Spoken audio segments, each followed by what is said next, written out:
Welcome to Profiles in Eccentricity, a show about weirdos.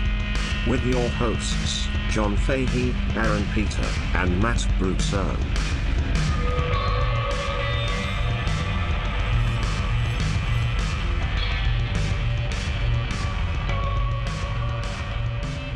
Hello, folks. Welcome to Profiles in Eccentricity. It's a show about weirdos, doggone it. My name is John Fahey, your host. It is John Boy time, I'm afraid. Joining me as ever, prettiest boy under the sun, the be-all, end-all, Ken-doll, 3 children stacked on top of one another in a trench coat, passing themselves off as an adult man, each child shredded, ripped, huge cocks, Aaron Joseph Pita. That's me. How you doing? Everything you just said is the God's honest truth. Facts. That's facts, baby. That's right. One of the truthful things you just said is that it's John Boy time. That is correct. And that, as of now, is correct because it is your birthday today. As the time we're recording. That's exactly right. Now, how does it feel to be an old fart? It feels pretty good. It smells pretty horrible. Oh, God. Well, you know. Plus, you farted. Plus, farted. Yeah, it's a good time. Good to be here with you boys on my birthday. Now, speaking of good boys, that's Matt. Hey, Matt Brousseau. Even threw me off. Yeah. Right. Hey, it's Hi. Matt. Hi. Hey, Thank Matt. you, Aaron. How are you doing? John, I'm great.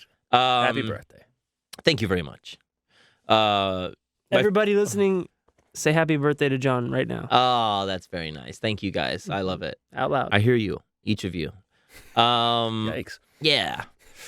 We did find out, as a little follow-up to last episode, the flag did come from our friend Kai. Thank you, Kai. He did not. Beautiful. He did not mean the 3 eyes to be lines of chop, but he liked that we came up with that explanation. He just kind of thought it looked cool. Yeah, it does. And it does. Yeah.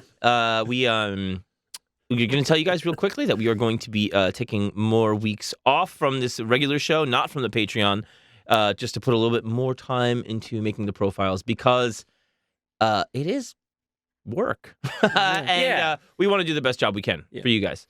So those weeks we will be throwing out a Patreon preview, but Patreon subscribers will get non-stop weekly entertainment, of course. So please subscribe to the Patreon, $5 a month. Hot podcast action to the max, Jack. Profiles on there, a jukebox. Yeah, we do. Aaron Explains It All, one of my favorite things in the world. Connections with young Matt Brousseau. Yeah. I thought this was funny and talking about just dumb, funny shit with my friends. And sometimes it's just random shit, whatever comes up. catches our fancy. You know what I mean?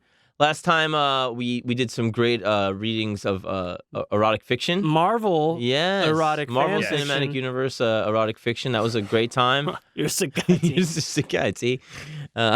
Believe me. If you want to hear what it's like when a 15-year-old writes erotic fan fiction between Doctor Strange and Tony Stark And then gets read by men in their 30s. Check it out. I also want to point you to PP Podcast at Twitter. Follow us there. Follow us at Profiles in Eccentricity on Instagram. Do it. And, Aaron, we just found out that we are close to the amount of minutes on YouTube to get some money out of that sucker.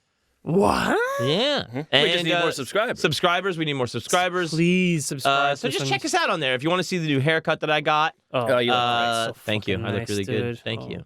God. If you want to see what cool shirt Aaron's wearing and how hot he looks after I tell you guys all about it, I mean, week after week. Between Matt and John and me, you're gonna bust. Yeah, I'm sorry.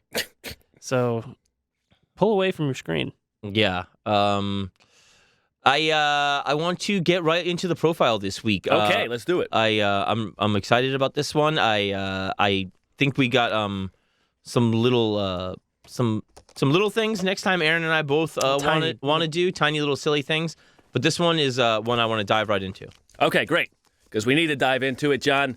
I have written my usual too much. Okay. Well, so a lot of this is about Buffalo's greatest pugilist, man from the golden age of boxing. A man that, at first, the stories, I just heard the snippets of stories. Carl Ciafakis' American Eccentrics had some absurd stories. And then over the internet, you get some weird stories. And then hearing about the life itself, I found that as interesting as the absurdity of the stories. Just because it's a life. It's a life. That's pretty crazy, man. Thoroughly lived. All right. Most of the bulk of this comes from Rich Blake's The Life and Legend of Jimmy Slattery.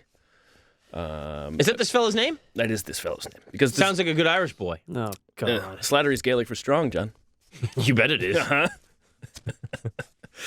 Oh, God. You're not talking about some Spaniard for once? For once. not a Spaniard on the show. Save myself. How many fucking Irish maniacs have we talked about? This guy ate carpet tacks and rat poison. The other one bombed a church. Real eccentric. Do something interesting. Oh, like discover where you're sitting? You son of a bitch. Hey, Catalina de Rauso. Spanish. Oh, that's goddamn right. Yeah, Or Basque. I don't know. Oh yeah, don't ask the Basque where she's from. Yikes. Don't ask. Don't fucking say free Catalonia, you freak. So, Jimmy's story begins August 25th, 1904, Buffalo, New York. His mother was Mary. His father was John Sloke Slattery. Oh, yeah. They were at 323 Fulton Street, Buffalo. Go walk by it. Probably still there. Now, his father's Sloke, which was his father's nickname, Sloke. He was the stepson of a seawall squatter. A seawall? What the fuck is that? So up there in the Buffalo, all right, they have a seawall. And there were some guys there that they said, fuck your city. I'm going to squat by this seawall. That's where I'm living now. And you can't kick me out of here. I'm still going to work every day. They live on the seawall? Yeah. Buffalo News. Because they're like waiting for work? Well, no, just because it's cheap. Oh, you can hang there. You can just hang there. Until the sea comes. And here's the thing. No one wants, like, if you want to live there, you're more than welcome to. Yeah. Go for it, pal. There was, I would try to find more info, but BuffaloNews.com or BuffaloNow.com, their whole back catalog was paywalled. I'll get you guys next time. Seawalled.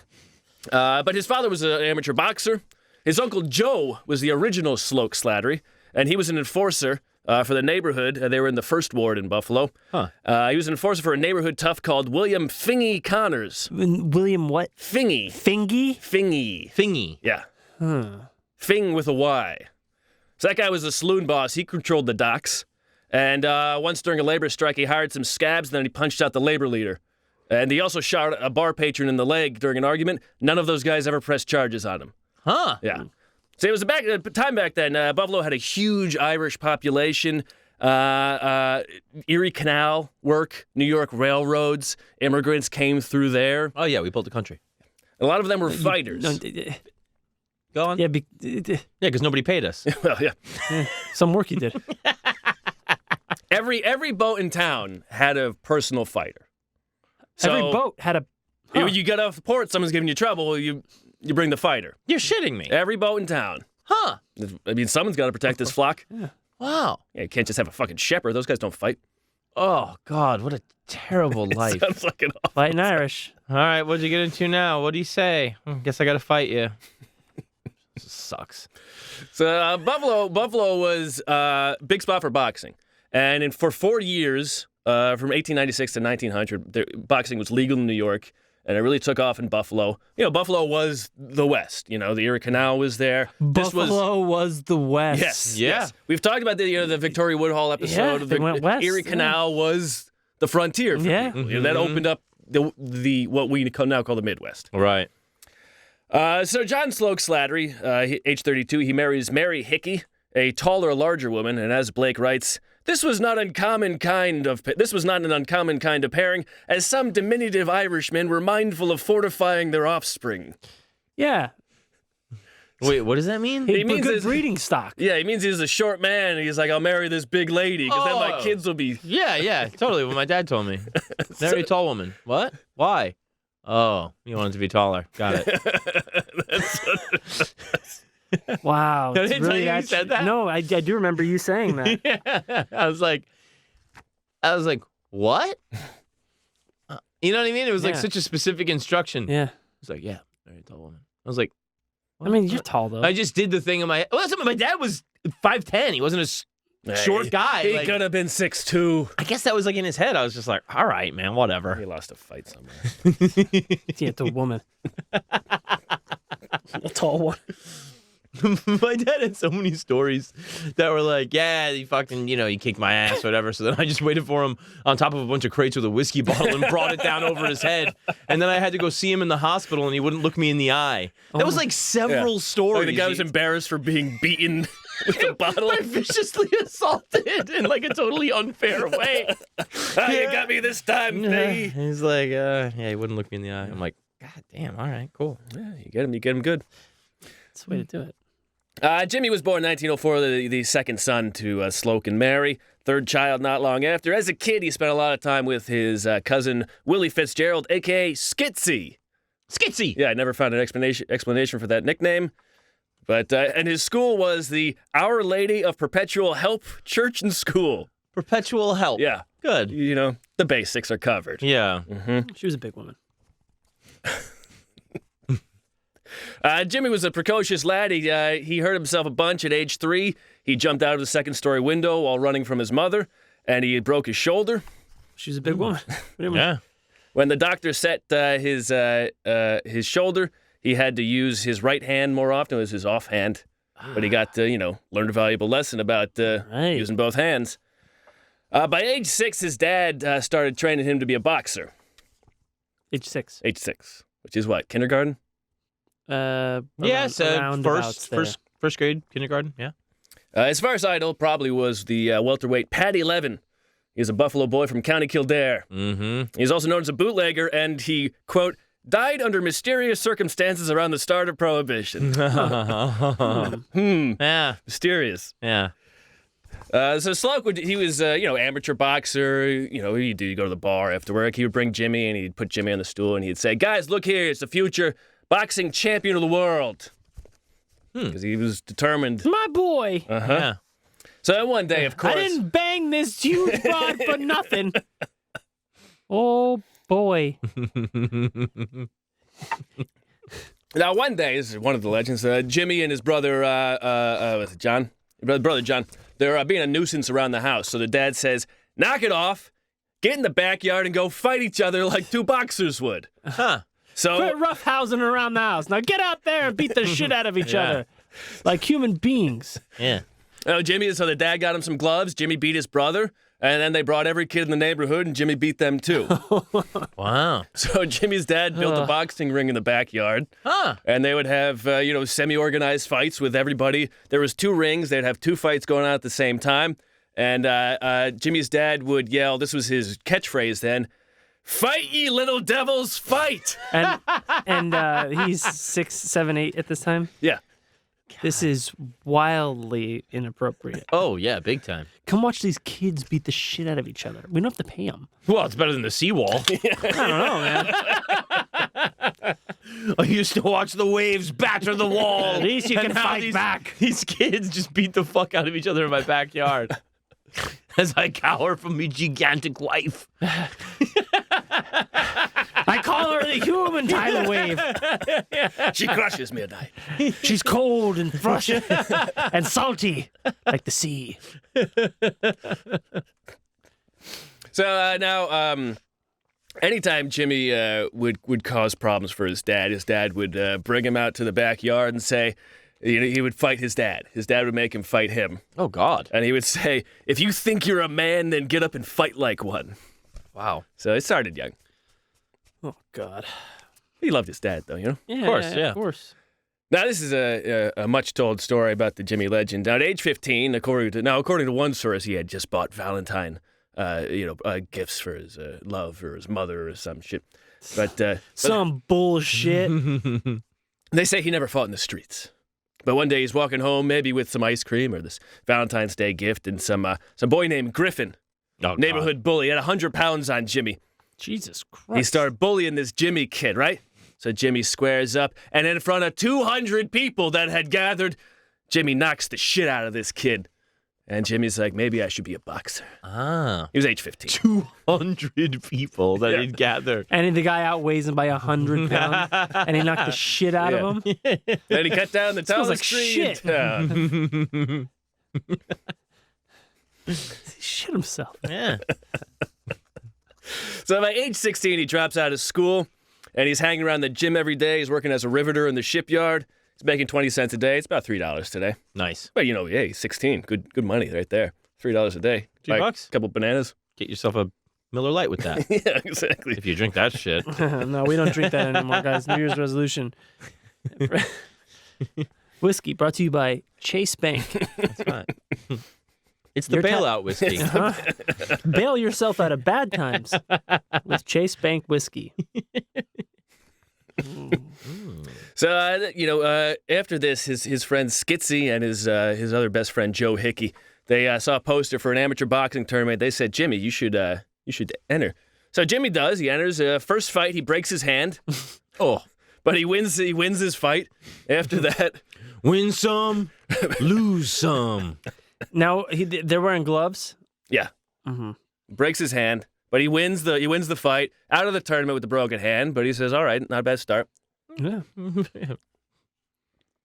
And by now he'd beaten every kid in his neighborhood. He's hanging around the gym all the time. Beating them bloody. There's this trainer, Red Car. There's always a Red. Red? Yeah, Red Car. Red Car. A guy named Red. It's always a guy named Red. Yeah, legendary. He's a legendary trainer in Buffalo. He'd be Jimmy's trainer for the rest of his life, for the most part. And Jimmy's just annoying. Jimmy wants to get in the ring. Guy's like, I don't know. Fuck off. I don't know. And one day, this local native, Joe Scholl, he comes. He needs a training partner. He's kind of worn out, a little hungover maybe. So as a gaff, Red says, all right, Jimmy, get in there. And Jimmy Jimmy holds his own. Even some say, even takes it to him. Oh. And so Red goes, all right, But, I mean, actually, no, wrong story. He was knocked down 4 times.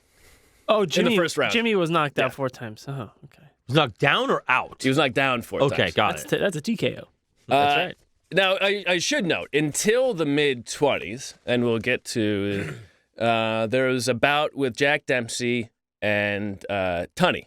Mm-hmm. We talked about Tunney in the Harry Greb Patreon episode. Uh-huh. And that's the 1927. Yeah, that's the long count. Yeah. Infamous fight. Tunney takes the title from Dempsey. Dempsey, I don't think he ever wins it again. Retires from boxing. Dempsey had held the title for almost 10 years, I think, at that point. And it was called the long count because during the fight, Dempsey knocked Tunney down, and the ref didn't start the count until Dempsey went into his corner. And that's why they say it was a long count, because up until then, there was no rule in boxing about going to your corner after you knock a guy down. You could knock a guy down, he would get up, and then as soon as he got up, you could just punch him right in the face again. Ah. Which completely changes so much of boxing. Yeah. When you're like, get up, idiot, I want to fucking knock you out. Yeah, yeah. When you're at your most vulnerable, Right. I will now destroy you. Yeah. Well, you can't tunnel out of there and then get up somewhere else and come back in. Right. You got this other scary guy waiting for you. When you get up, he's going to beat the shit out of you again. Yeah, you're going to go right back down. I'll stay down here. That's how I got into this mess in the first place, pal. I think I'm going to hang out down here in a minute.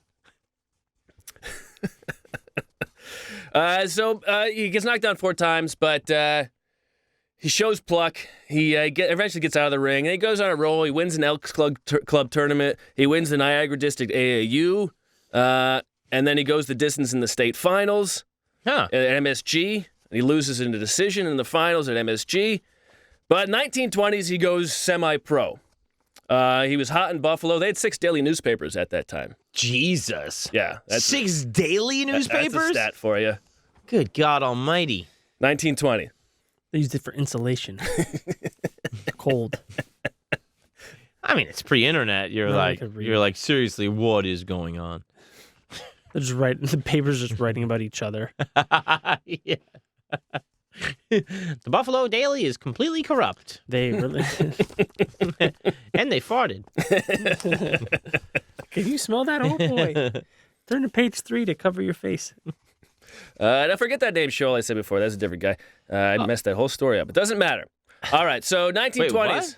You know, when he got knocked down 4 times, I said Scholl. That wasn't Scholl. I didn't even write it down because it didn't matter. No, 1920s. Hot time in Buffalo. Okay. Jimmy's making the news. Age 18, he turns 1921. He wants to go pro. Red Car says no, because if he goes pro, then he's got to do, and then he has more fights. Red Car doesn't really want to train this kid. Age 18 sounds like a really good porn name. What? Age 18. Age 18. Oh, I Very see. good. Okay, that checks out. I couldn't help it. It just sounds like I'm reminding myself for later, I guess. Yeah. And well, if any of you people out there wanted to use it and start porn and use that name, go for it. Just remind me. Just give me credit.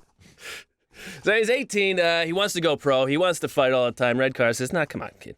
Then there's another star. His trainer's telling him not to fight. Well, because he's not really his trainer at that. He's just like he's just at the Red gym. Car. Yeah. He's some fucking asshole. Jimmy's at the gym, and Red's like, I got pros, kid. I'll work on you when I get time. Don't you want to go squat down by the seawall? Oh, it's free. You got family. Be nice for you. I want to beat the shit out of some kids. So this time the star middleweight comes in. I don't know, but he's under the weather, probably hungover. And so Red's like, get in there and just hang with him. And Slats runs him ragged. His nickname is Slats at this point. And Jimmy Carr says, all right, or Red Car says, all right. Jimmy Carr. Jimmy Carr, yeah. Red Car says, all right, okay, kid, I'll give you a shot. So first pro fight, Monday after Thanksgiving, 1921. He's Cyber Monday. That's exactly right. He's age 18. He goes to enter the building to fight. Doorman won't let him in because he doesn't believe he's a fighter. Because he's a skinny kid. He's tall, skinny, a little gangly. Wow. He sneaks around back, gets in, fights, and according to the newspaper, he won every minute of every round in front of 3,000 people. Got $40. He could only fight 6 rounds because he wasn't 21 yet. What the fuck does that mean? Well, what you could fight if you're old enough, you can fight 15 back then. So he fought for points. Like there was no knockout. I mean, there were. If he knocked someone out, they're out. No, I know, but he didn't. No. Yeah. And this is a was this a semi-pro fight? Or This is now a pro fight. This is now a pro fight, despite the better judgment of Red Carr, a.k.a. Jimmy Carr. And he goes 6 rounds, wins 1 point by decision. Yeah. Got it. Love it. And he's a gangly fuck. Yeah. He didn't whip that bouncer that wouldn't let him into his own fight. No, I mean, the guy's probably big. Not 100 pounds big. Yeah. But Big like me mother. How can I fight you with a face like me own mom's? Their broad shoulders and tree-trunk thighs. Be like punching me own mom. I love ya. he's in front of 3,000 people there in Buffalo. And from that point on, he wins kind of nonstop. He starts winning so much that he gets bored. Oh, we're going to be sick of winning. Yeah. Wow. Trump said that. Yeah. He wins his first 20 fights. And Buffalo Evening News, though, they notice he's getting a little lazy. He said he has a habit of letting things slide when he's on top. Might be all right, but this isn't what the fans want. And but they also say that there's some good sports writing for you. This is his 20th fight against Hoffman. They wrote, Slats proceeded to give Hoffman such an unholy pasting in the final 2 rounds. They say those who witnessed it never were able to pry the disturbing scene from their memories. Everybody gets PTSD Yeah, exactly. from the fight they This watched. 18-year-old. I can't His forget nickname it. was Slats? Mm-hmm. Got it. I can't get it out of my mind. I just saw this kid. He just beat the fucking shit out of him. It's exactly what I paid for. That's another half-cent I'm never getting back. Oh my god. I wish I had those 2 pennies just put over my eyes. My voyage past the river Styx. Wish I was dead. I wish he had beaten me in the ring.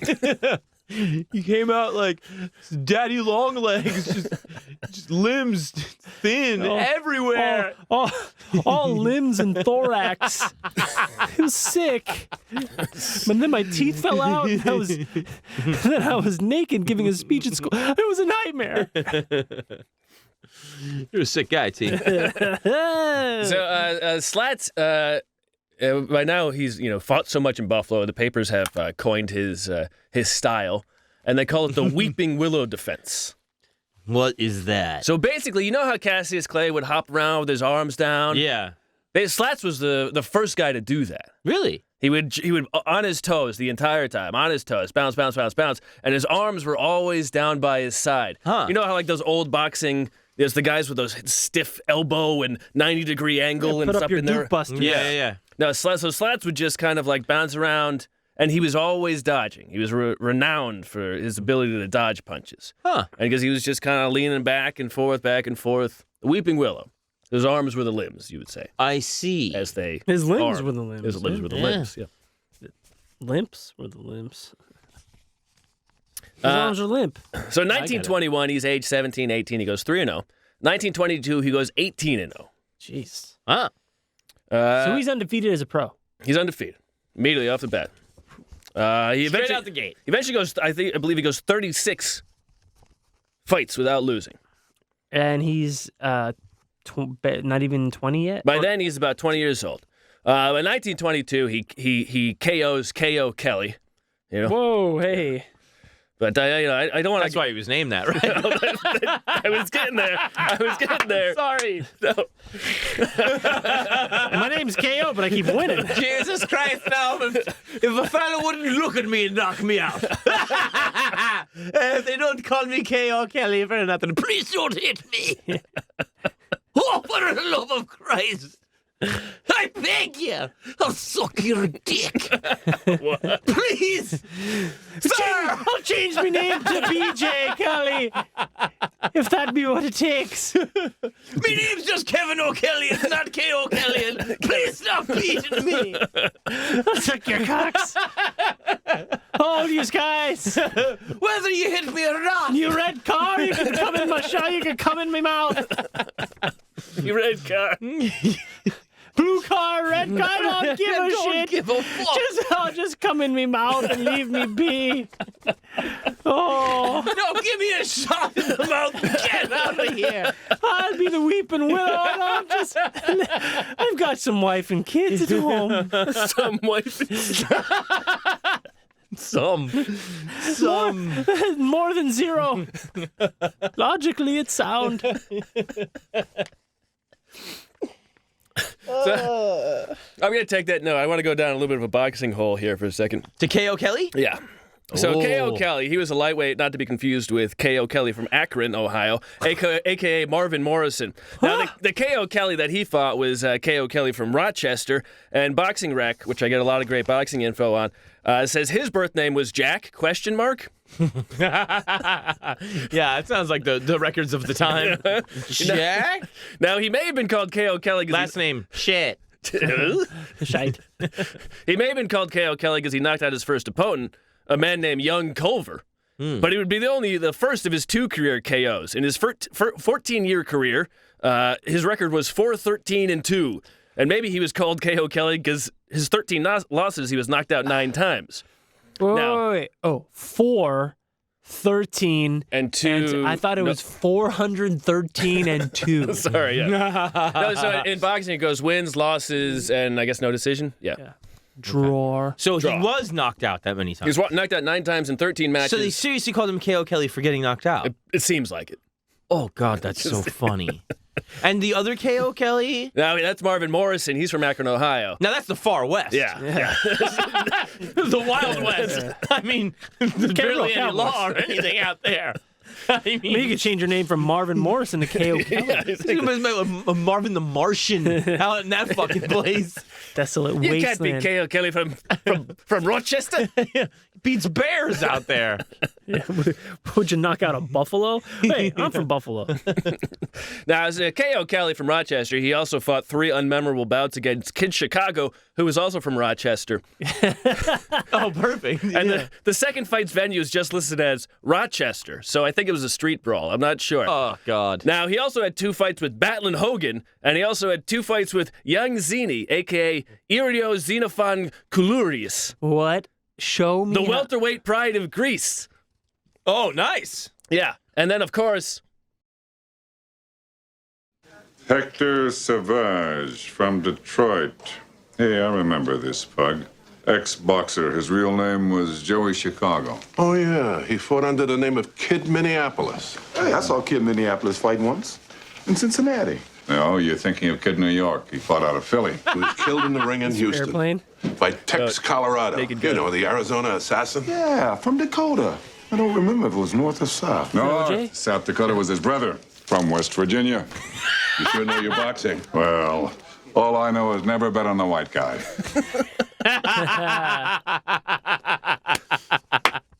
Yeah. Ooh, the juice was in there. You hear him? I hear it him. was young juice. Boy, I love not the that young. juice. What? He's a great football player. All right. Love him. 19, back to Jimmy Slattery. Now that guy murdered people. Yes, he did. Back to Jimmy. Big time. Actually, why don't we? Should we take a quick little break? Yeah. What is that? As with that guy murdered people, that's a good cutoff. All right, folks. We'll be right back.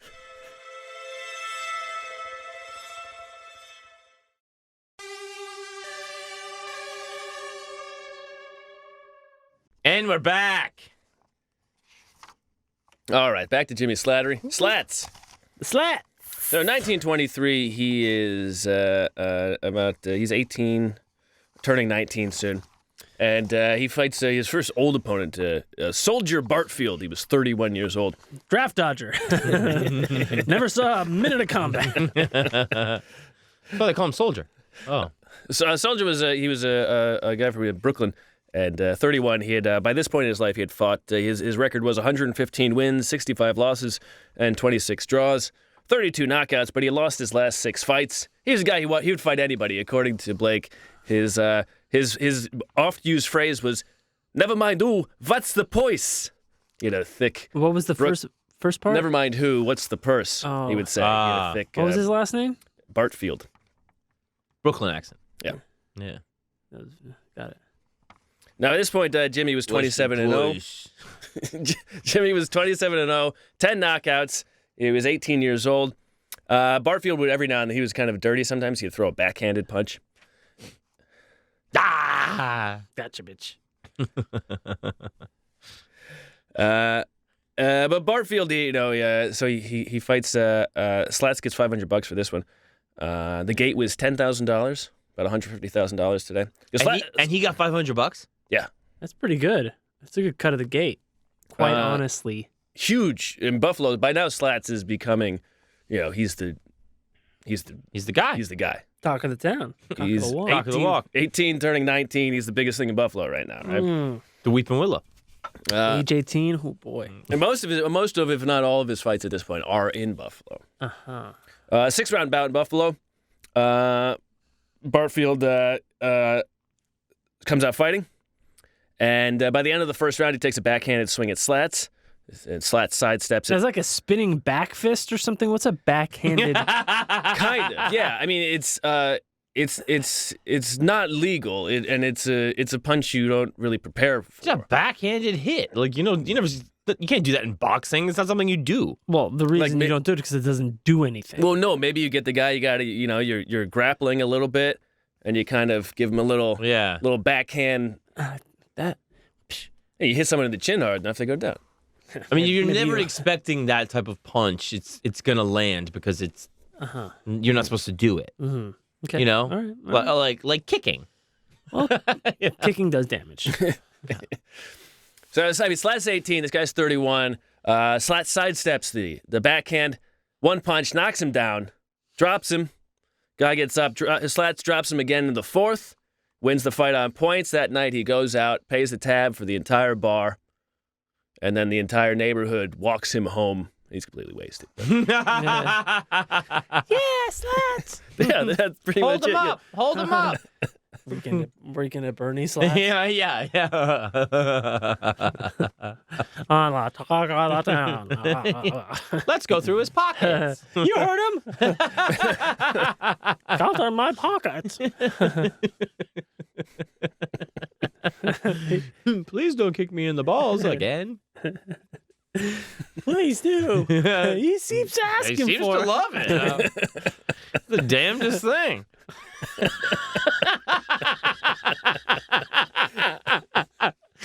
I guess let's beat the shit out of his balls again. Take all his money.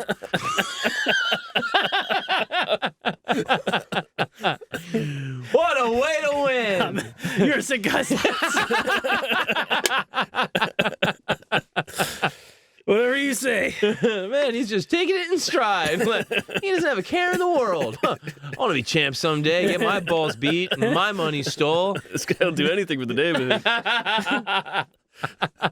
He'll do anything for the I say we speed bag his ball bag. You got to finish that joke first.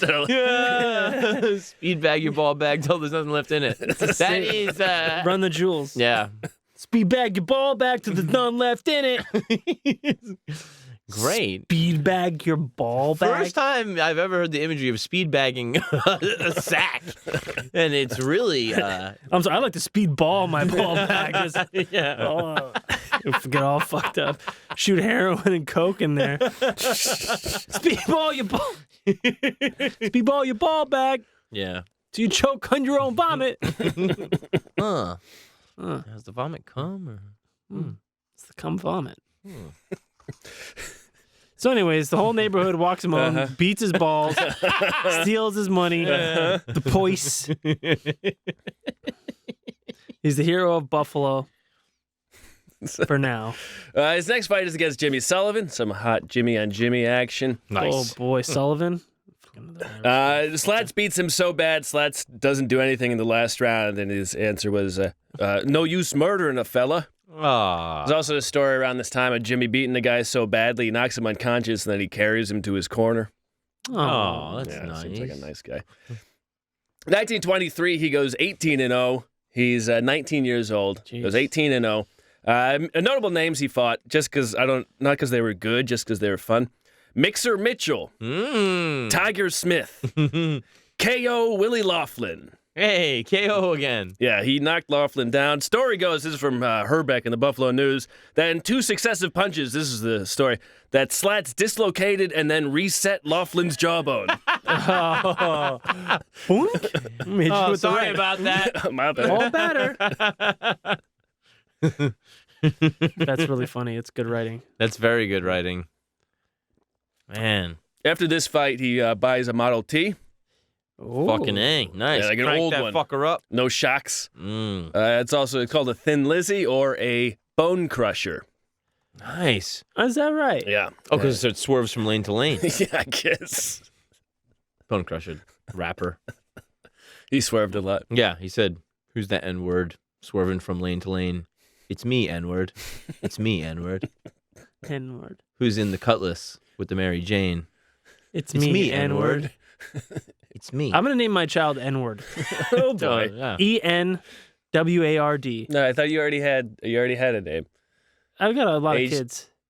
I got a lot of kids. And names. N-word. Like, what? Why can't it just be, like, like... N-word James Olmos? Exactly. Mm. Didn't I say that on your podcast one time? Yeah. Well, yeah, my N-word old one. James Olmos, yeah. It's a good name. Onward and N-word. We go. Now, he What was... do you guys think it means? What do I think it means? Yeah. Am I saying something? And okay. Anyways, age 18. H18 is the name of your other kid. Got it. So So he's a hellraiser in this car. Hell yeah. Cenobite. Blows through intersections, drives full speed, all over the road, Oh, all over the shop, swerving from lane to lane. lane to lane. From the Cutlass with the Mary Jane, etc., and so on. But he's having a great time. 1924, though, he loses his first fight to a Bostonian named Joe Egan. And by all accounts, Slats was in a bar just a few hours before the fight began.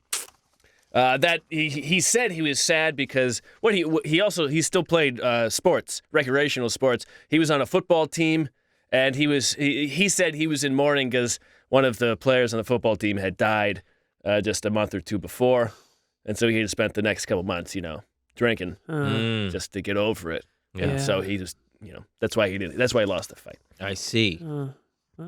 And after this loss, he would go into 10 straight wins. And part of it was because his manager, Red Carr, every time he needed him to actually show up and work out, he'd be like, I'm going to get that bum Egan here to kick your ass. Oh, the one loss. Yeah. Yeah. Joe Egan, strong name. Good stuff. Mm-hmm. Irish guy. His first rebound after his defeat was to a boxer named Young Stribling, W.L. Stribling. Wow. Stribling had an interesting career in life there. They were both 18 years old when they met, and by this point in his life, Stribling was 79, 5, and 14. 79 wins, 5 losses, 14 Damn.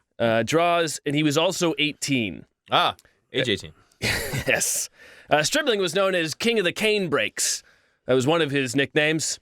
King of the cane. Cane brake is a thicket of variety of grasses, bamboo type, that grow up to about 24 feet tall, and they reproduce asexually. Blah blah. It's a southern thing. Yeah, I like the sling cane. Okay. Yeah. What does that make you? So he's just from there. Yeah, that's got what it. it means. Okay. Exactly. Oh. And he was a guy. His parents got him into boxing when he was like 16, and he was like semi-pro from then on. And he basically fought until he died at age 28 from a motorcycle accident. He was on his way to his wife giving birth in the hospital, and he rear-ended a car on a motorcycle. Oh, God. At age 28, he died with a record of 224, 13, and 14. Jesus Christ. Yes. So 224? That's so many fights. his head was probably pretty soft at that point. Yeah, he didn't even fall. It was just a gust of wind on the bike. God, man. 129 knockouts, though, in 224 fights. Jesus fucking Christ. 224 wins. 13 losses. Oh, my God. Pretty impressive. Oh, my God. That's crazy. Yeah. Different time. For reference, Floyd Mayweather has fought 55 times as of now. Yeah. Hell of a boxer. Slats wins this fight on decision, and from this fight, he gets his first non-Slats nickname. He's called the Will of the Wisps. Huh. Will of the Wisps? Yeah, because the Weeping Willow Weeping shit. Willow Got shit, it. yeah. His 7th win in a row after that defeat. He beats Jackie Clark. Next, 3 days later, he beats Young Fisher. That was May 29th. Then June 9th, he beats Sergeant Jack Lynch in a makeshift stadium under the Queensboro Bridge, built using secondhand wood, and in front of 20,000 people. Fuck. Yeah. They basically built like almost an illegal stadium under the Queensboro Bridge. It sounds like a very illegal. If you were on the bridge, you could watch the fight. So like kids from Buffalo would take the train down to watch him fight from the bridge. Yeah. Damn. 3 days later, at an armory in Scranton, he beats Kid Numbers. This is like 8 Mile. This is like fucking rap battles. Yo, it's Kid Numbers up against Young Jeezy. What is his name? Young Scrapper? Young Stribling. Young Stribling. Y-U-N-G, Stribling. K.O. Kid. Slats. B-Rabbit. John, you know this. Kid Numbers, he's a middleweight from middleweight pride of Fort Bragg, North Carolina. He would go 7-6-1 during his eight-year career. What? Wait a minute. All right, so But you're saying this is something I would know? Yeah, of course. What do you mean? I'm just being sarcastic. Oh, okay. hey, you don't know anything. This is my info dump. North Carolina, I This is don't me get nagging you it. with an info dump. Oh, sick. 8-6-1. 7-6-1 during his 8-year career. So these other guys are doing 8-year careers. They fight 350 times. yeah, and this guy, other people do 8 years careers and fight 10 times. Well, do the numbers. Kid Numbers. Well, he has kid numbers. That's exactly These are right. not adult I'm numbers. only 5, 7, I 8. only fight 10 I do times. eight fight. It was the and I 9 win times before and tonight is 10. time I fall down. And one time nobody know. One time my jaw go this way, then another time it go that way. No, it's the same place, the jaw. I go down, numbers go up. Kid numbers. Like kiddie table. Kid Numbers, he fought other kids like Kid Williams. He beat him. And his final fight ever was against Kid Webb in Lumberton in a venue called Carlisle Warehouse, which was likely just a tobacco warehouse in North Carolina. Hell yeah. But hey, they kept track of it, so it's a pro. That counts. Oh, yeah, big time. It's better than under the bridge. I mean, hey, 20,0people. Yeah. You got a good payday Who's for that. counting?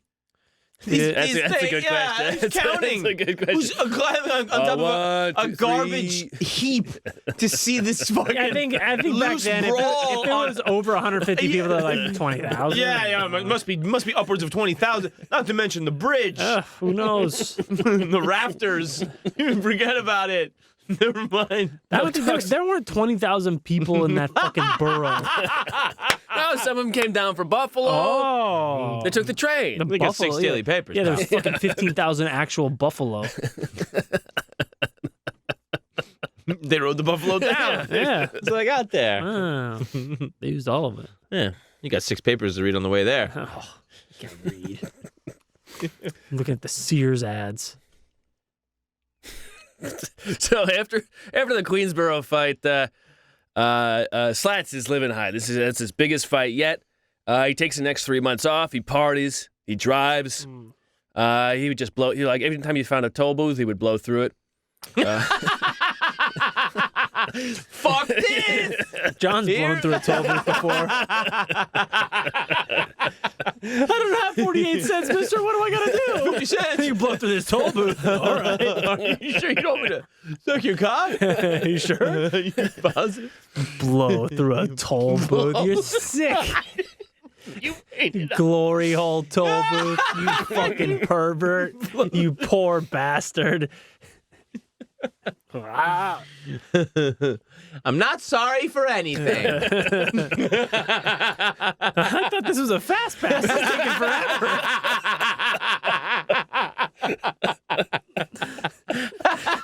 What's going on up there? You sucking that guy's dick? Sorry, I can't. Sorry. It's probably straight or something.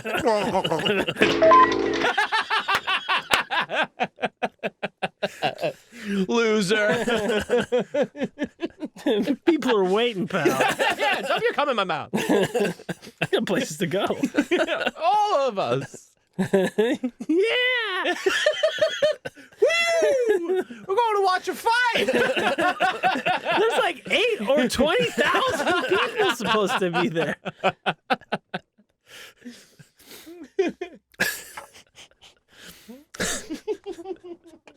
So after he's done blowing through these toll booths,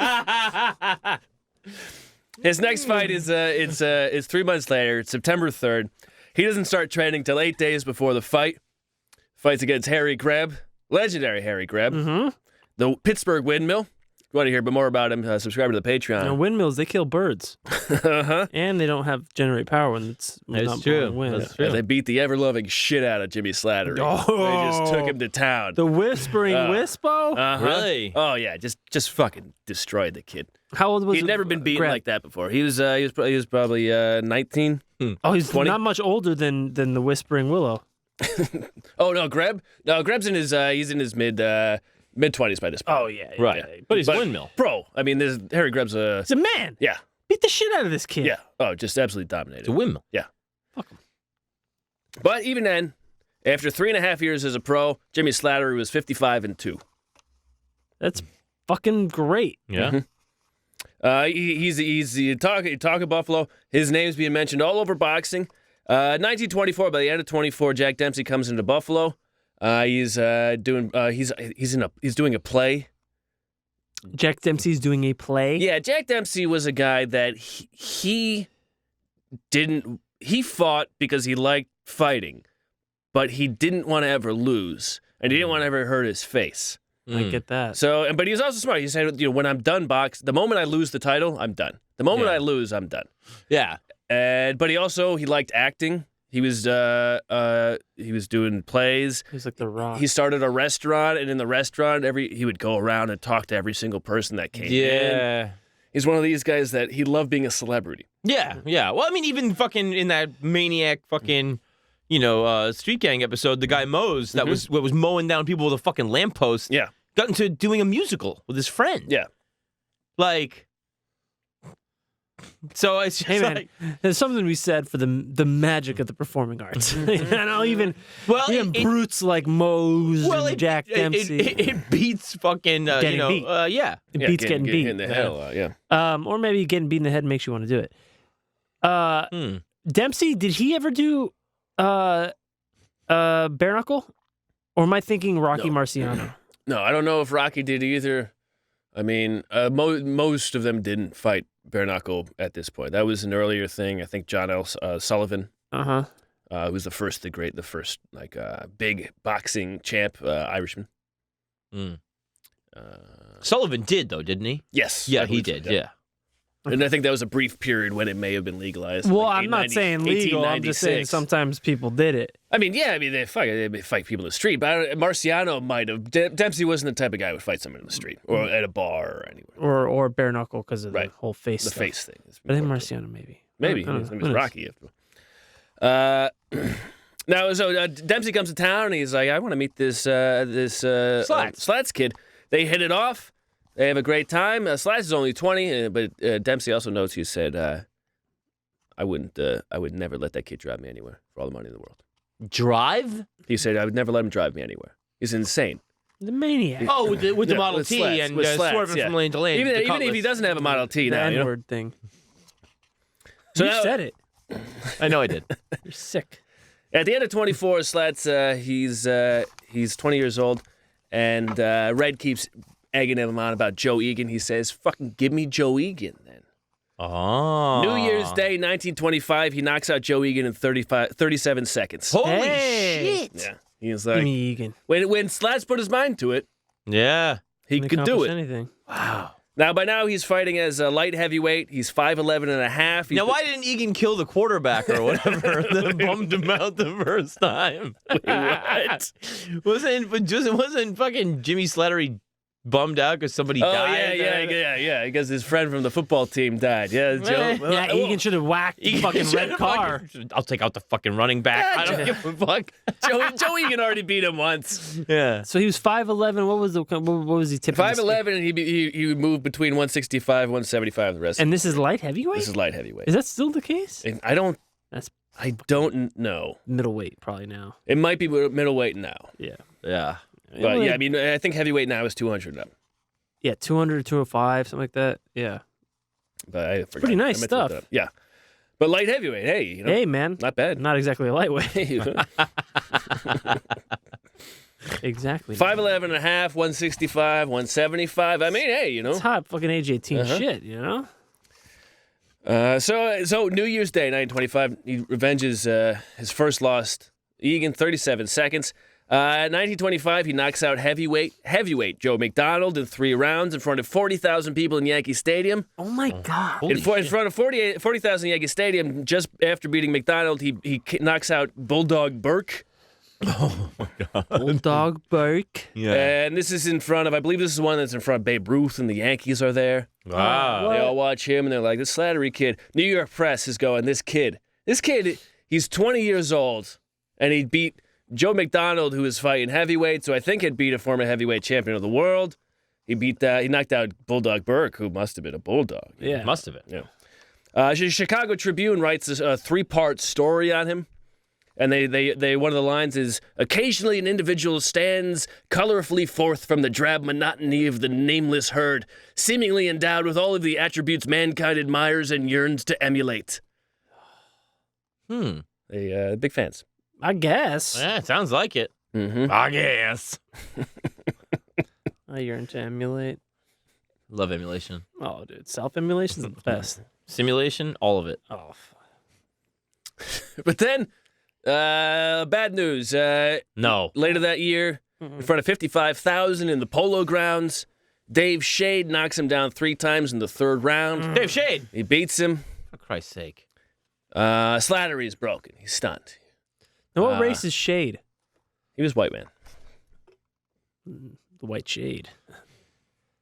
But Harry Greb, he's on the final card of that day, and he's fighting this guy Walker, right? Remember this story?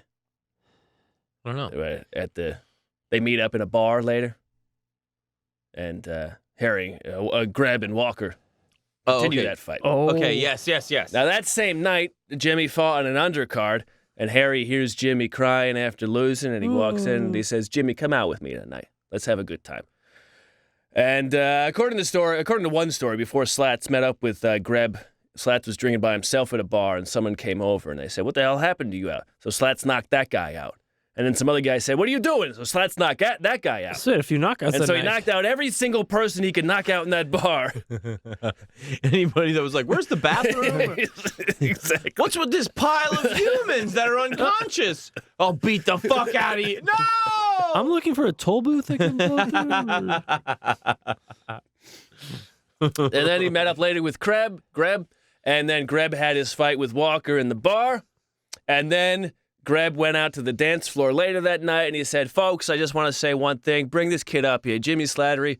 This kid's going to be something. I want you to look at him. Jimmy, you're a great kid." Oh, that's nice. And, Dance moves. Dance for the dance. people. Then take your shirt off. For the people. Kid. So now Slats season. Yeah. Yeah, that's what happened. Slats isn't. He's not even 21 yet, and already Fairly legal. losing the shade in the polo grounds. He's not even 21 yet, and all the boxing press says, "Well, he lost. He's out. He's done. So they just turn on him. He's old news." You're shitting me. How old's Shade? Shade was probably about 25, 26. But he wasn't.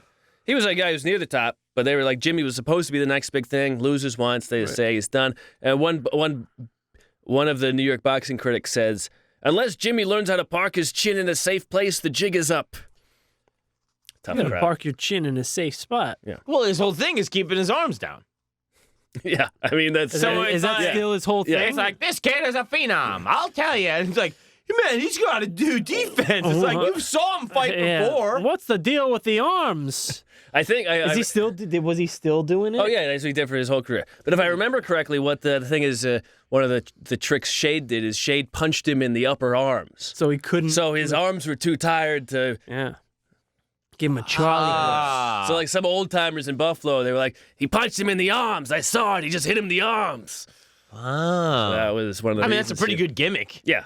The guy's trying to worry about his face. He just keep hitting him in the arms the whole time. Then you can't punch. Yeah. It hurts. It does. And it's just dead and numb. It's dead arm. He made him sleep on his arm at night, so it was asleep when he woke up. It was numb. Like someone else.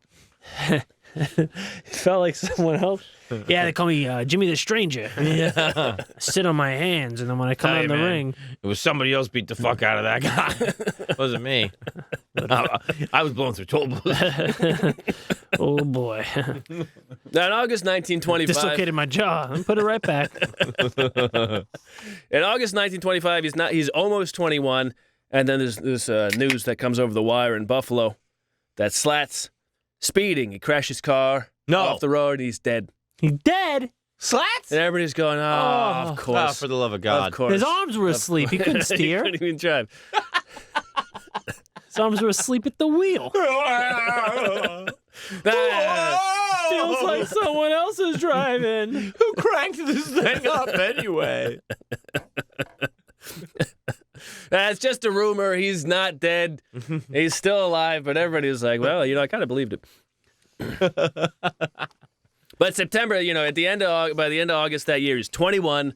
Now he can go 15 rounds. Now he can have a title shot. Thank you. And so almost immediately after that, he's offered his first title shot. But let me ask you just technically. So you in that time, I don't.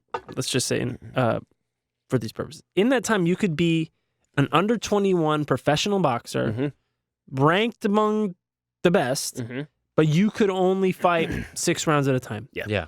But not that notwithstanding, you could still be ranked just like anyone else. I mean, pretty much. I mean, there would be some. Well, he can't go for a title, so I'm not gonna... They would weigh that as a part of the rankings, but in general, yeah, absolutely. your record stood as 22, 4, and 0. Yeah.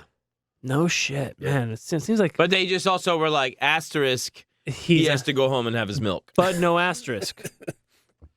No, not really an asterisk. But just a wink and a smile. Well, you just can't get a title. Yeah. Right. A title has to, now it's 10, but then it would be, title has to be 15 rounds. So you're on the board, but you're never going, Right. to the playoffs. Yeah. Got it. So almost immediately after September 1925, he's 21 years old. He can go 15 rounds. He's offered his first title fight, but only because the original guy who's going to battle the title holder, the original guy who's going to fight the title holder, this guy Delaney, he had to drop out because he had a pussified... What? No, that's the autocorrect. A pus-filled abscess in his throat. Yeah, he had a pussified throat. Yeah, his throat was all pussified. He was blowing through toll booths all week. Ooh, it was pussified. Oh, God. Well, I'll be damned if the guy's mouth didn't just turn into a pussy. I mean, for the love of Christ. I mean, how's he supposed to take a title shot when he can't even take a shot in the mouth? I'll be damned, huh? God. So Delaney drops out, pus-filled abscess in his throat. You said pussified. That was your internal. No, that was the autocorrect. No, it actually wrote Oh, pussified. it's really wrote pussified. But it was a pus-filled abscess. Yes. Oh boy. My autocorrect is fun. Yeah. You know it learns. Pus-filled abscess in his throat. That's disgusting. That's not good. Any abscess is technically pus-filled. God only knows what he did to get that. Yeah, nothing good. Imagine. I think we know. Probably just eating the food of the day. Just living his life. Generally living your life up. Somebody gave me a carpet sandwich and it didn't sit well. Yeah. I think it got lodged in my uvula. And then so Slats was actually third line. Delaney drops out. Then this guy McTeague was supposed to fight, but he had a pimple in his arm that became infected, and his arm swelled up. More he pus. He had a pus-filled abscess. It was tough back then. Oh my No God. antibiotics, bro. Yeah, that's true. Pus everywhere. They're all pussified. Oh, the whole fucking town is filled with puss. It's a very pussy town right now. So there's this guy named Berlinbach that Slats gets to fight. Berlinbach. Berlinbach. Love That's that. his name? Well, that's his last name. Berlinbach. Yeah. Got it. Now, Berlinbach is an interesting character. He was born deaf, and he...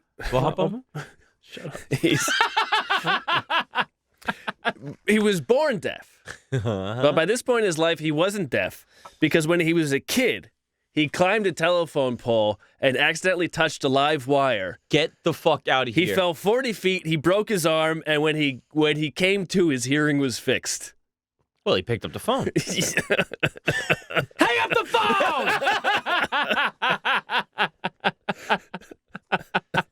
I love that. It's amazing. I never heard tell of this Alexander Graham Bell. He gave me child hearing. He's out of fucking excuses, I'll tell you that. He was born deaf, but the minute he picked up the phone...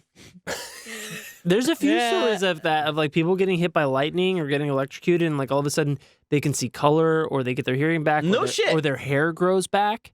Yeah. No. Yeah. Really? Electricity. That is an absolutely fascinating phenomenon I've never heard of in my life. Well, maybe we'll look into it. I think we should. End of story. Holy shit! I can't believe I'm fucking hearing. Or alive. And seeing in Technicolor, and wow. Put your fucking hands down. I know what you're saying, you fucking idiot. Why are you mumbling with your Jesus fucking Christ. fingers? I'm not an idiot. Yeah. I still want to talk like this for some reason. But I won't. Because I hear now. I answered the phone. I can hear you all talking shit about me in your minds. I answered the phone, but my arm broke. It sucks, but cool. Fair trade. So Slats gets to fight for his first title against Berlinbach. They're in Yankee Stadium. Slats is losing for most of it. He almost knocks Berlinbach down in the 5th.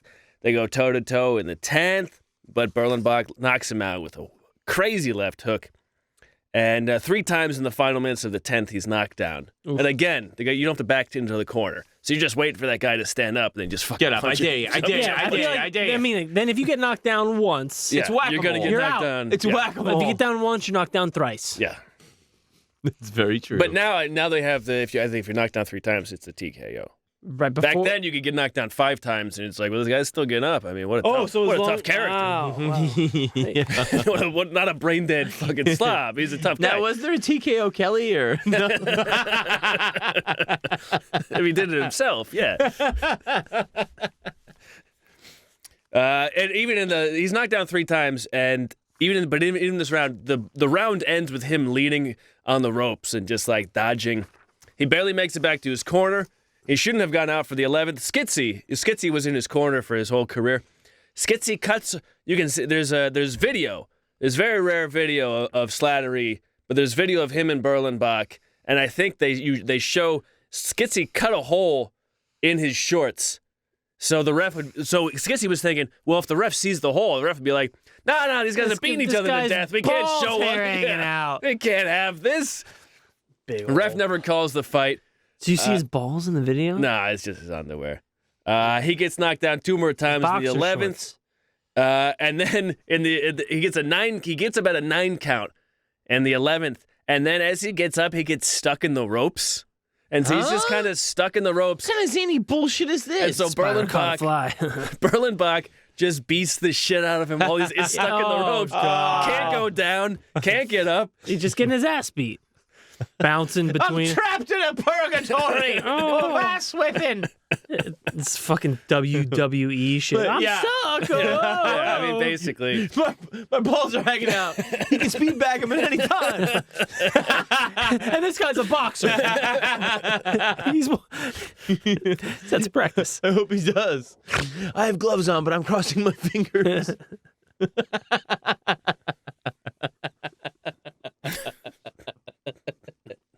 I know I'm not signing anything.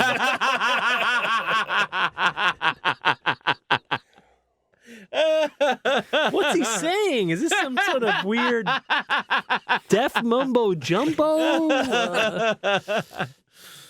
God! So he's trapped. He's trapped in. Yeah, he gets Ball bag is being speed bagged. Spider's caught a couple of flies. Yeah, no, so This flies down. I think the ref. I believe if I have it right, the ref stops it at that point. The ref's like, "Fight's over." He Listen, loses. this is just a disgraceful mess. Just stare at his big, beautiful, hairy balls. Oh God! Holy jeez, I wanted to let go. Oh my God! What? They're so big and beaten. So now Slattery, these slats. The Skits put a slit in Slats' shorts. Okay? Simple. This is not advanced mathematics. This is kid numbers.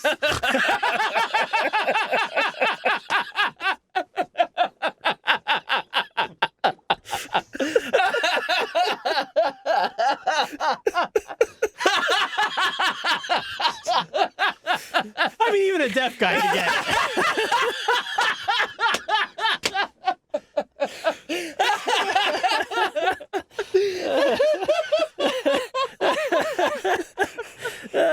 So stupid. And he's dumb. So bad. So dumb. I mean, these are kid numbers and N words. I mean, I don't know what you want. Oh God. So Slats, he lost the title fight. He's still got $11,000. He lost the title fight In a ferocious in fashion. style. Oh, yeah. In a ferocious yeah. fashion. He did lose it in a ferocious fashion. Yeah. Dude, oh my God. I lost the title trapped in the ropes, not even able to fall to my disgrace. The only thing that falls is my cock out. Yeah, my balls are hanging out. This guy's deaf. He's beating the living fuck out Doesn't of me. hear the bell. He's not deaf anymore. So it went on and on. I thought we am deaf, bro.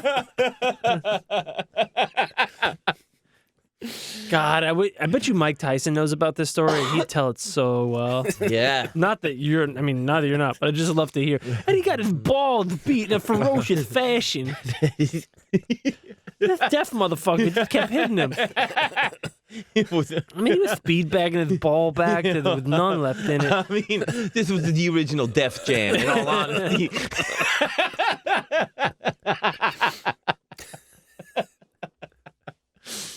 Oh, God. God. Well, Slats still gets 11,000 from the fight. It's about 161,000 today. Hey. But if he won, he would have got 33,000, which is about 500,000 today. Good Lord. Oh, And boy. again- Pull my dick out for that. Again, he's written off by the press. This is from Jim Tully at the time, and Jim Tully writes,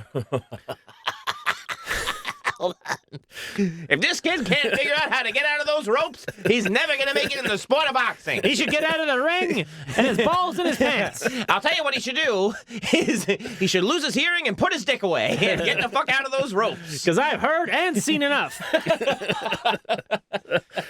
a little more poetic than that. Boy, I wish I was blind and deaf. Jim Tully writes, this is right, he's at the fight. He writes this after the fight. He writes, moths fly under the strong lights, where but a few minutes before a gallant lad went down with a broken dream of a championship. Alas for dreams. Jesus Christ. These guys spent a lot of time writing. Plus, his balls smell. and his balls. Moths fly around lights, flies fly around his sack. His stinky, beaten ball bag.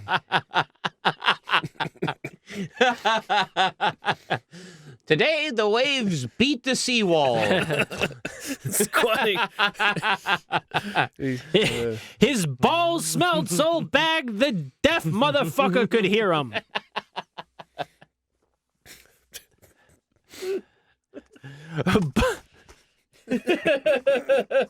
So, Slats, he goes on an epic period of drinking. Epic period. Good. Yes. Good. He crashes his car into a line of boxcars. Oh, the Model T? Yeah. No, it was a different one at this point. He's driving a friend in two Goyles and Goyles. and just destroys the car into all of these boxcars. According to Blake at the time. No, red cars, though. No. According to Blake at the time, that everybody said that Slattery's drinking was so out of hand during this period that some insist it hastened the aging process, as a once youthful-looking sprite surrendered any last traces of boyishness. And then after this, he had to fight in like backwaters. He was fighting in like Dubuque. yeah, well, he's fighting in like a union hall in Pennsylvania. Yeah. Oh, God. Well, he came up through an Elks Lodge. Yeah. That's where he started. And he, Hero's journey. Yeah. basically, and so he works his way up through 7 fights, wins them, and then he faces young Stribling again at Madison Square Garden, the new Madison Square Garden. Which they shitting me. rebuilt for all those walkers. Well, no, his rebuilt because Tex Rickard said, "This is the golden age of boxing. I want a venue that can can handle it." hold." So the even golden though age he's of in the boxing. downswing, he's still fighting in the garden. So that's Well, good. he's on the downswing, and then he's seven fights, and he's swinging his way up. Ah. And so now he has to beat Stribling, and it's like whoever wins this one, he gets a title shot. No shit. But he's going to fight Stribling in March 26th. And now what? Again, this is 26, and he's how old? This has got to be 1926, And so and so he's still 21. He'll turn 22 in August. Okay. So this is February. So he's going to fight Stribling in March. And February that year, he crashes his car. He runs from the scene. Then he lies about it, and he gets arrested a few weeks later trying to falsify his records to get a new car, new license. Stribling, to avenge his loss, he beats Slattery so bad that he starts mocking. He starts doing Slattery's toe hopping in the ring to mock him. Ooh. And so Takes his own balls out. look at me, I'm Slattery. He gets stuck in the ropes. I can't figure it out. My balls smell. So after a month after this fight, it's determined that Slats needs to get out of America. Get out of America. He's got to leave the country. Yeah. Well, they don't even. Just clear the head a little bit. Yeah. So this is He's got to go to like Iowa. well, here's a number that would never make sense today. But after losing the fight, Slats and 300 of Buffalo's richest businessmen and their mayor go on a European sojourn for like 6 months. Oh, my God. They just leave Buffalo. 300 businessmen in Buffalo? Hey, Yeah. different times. Yeah. Well, everybody's choking on smokestacks there. Yeah, there's not 300 businessmen in Buffalo now. That's what I'm saying. They stayed in Europe. Yeah, exactly. If you're in Buffalo, don't mess with me. Don't mess with me? Don't message me. Oh, yeah. Don't mess with me. They go to Europe. They go to France. They go to Rome. Slats is fascinated. At this time, Paris has public urinals and like public bathrooms. Oh, and that's hot. Slats loves watching like people piss in the streets. Yeah, you and me both, pal. Yeah. They have public urinals. Well, it's Amsterdam now. They go to Venice, and then one night Slats doesn't. Venice is a urinal. Slats doesn't turn up for the hotel, and no one knows where he is for the day. They find him. He stole a gondola. Gondola. A gondola. And they find him just... gondola? They find him, with a lady there the next day, floating through Venice. Nice. In the gondola? Sick. While they're touring Europe, they run into Will Rogers in Rome. Hey. Will Rogers is doing Bang, his... bang, bang guy? Well, radio actor. And Will Rogers spends some time with these Buffalo folks, and not a huge fan. Will Rogers was not a huge fan of them. Yeah, he's asked to make a speech at this hotel they're staying at for this private party that everybody's there. No. And he says, you fellas have eaten enough free food to feed Europe through 2 more wars. Whoa. Why, if you had to pay American prices for what you drank over here, Europe could pay its debts. Oh, wow. Damn. But hey, what a celebrity. You fucking people make me sick. That's basically. They probably saw. Like, Why does honestly, it smell like balls? Yeah. He did just like what Ricky Gervais did at the Golden Globes. He's disgusting. Shut the fuck up. You don't know anything. You disgust me. I hate you. I don't know why I'm here. I'm getting paid so much money for this. Thank you for your time. Yeah. It's almost over. He said it's almost over. So great. It is great. It's pretty great. Fuck them. They get back to Buffalo after a few months, or after like 6 months or so. 6 months is so long. Yeah, they spent a lot of time out there. Slats gets his license back. He immediately His driver's license or boxing his license? driver's license. Immediately after he gets it back, he passes this truck on this icy road. Truckers come out and threaten him. He knocks them both out over a fence. Over a fence? Yeah. Like, what? Yeah, like over. DJ Jazzy Jeff Yeah. getting thrown out of the fucking Banks mansion. Pretty much. Pretty much.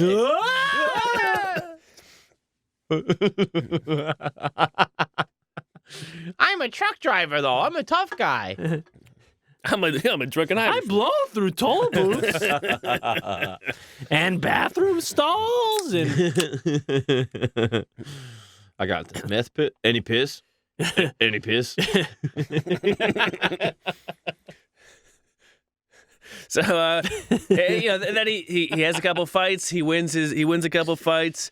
He's celebrating more than he's fighting at this point. The weight is staying on.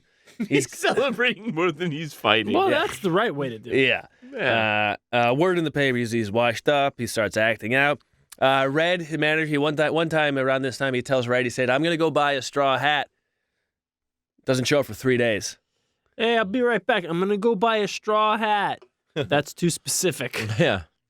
Okay. And then I think if I get that one correctly, word is that he's found in Indiana. Found? Yeah, I think.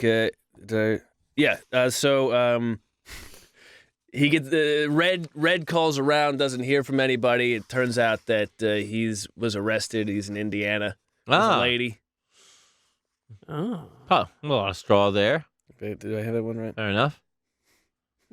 Straw hat. Well, the good thing about him being washed up is that his balls won't smell. It's true. It's true. He's all washed up. Yeah. Oh. Balls, Top to ass, bottom. crack, all of it. I mean, he is honest about it though. He says, "I drank because I wanted to have fun, and there was more fun when I drank."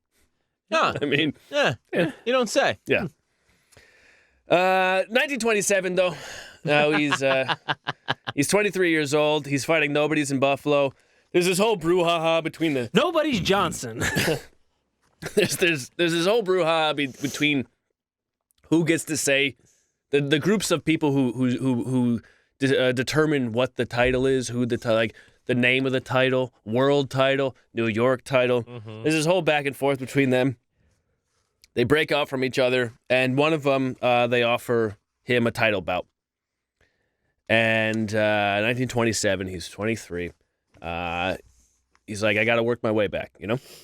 By this point now, he's going into, the Adirondacks, where, because it's like, get him out of the city. Get him.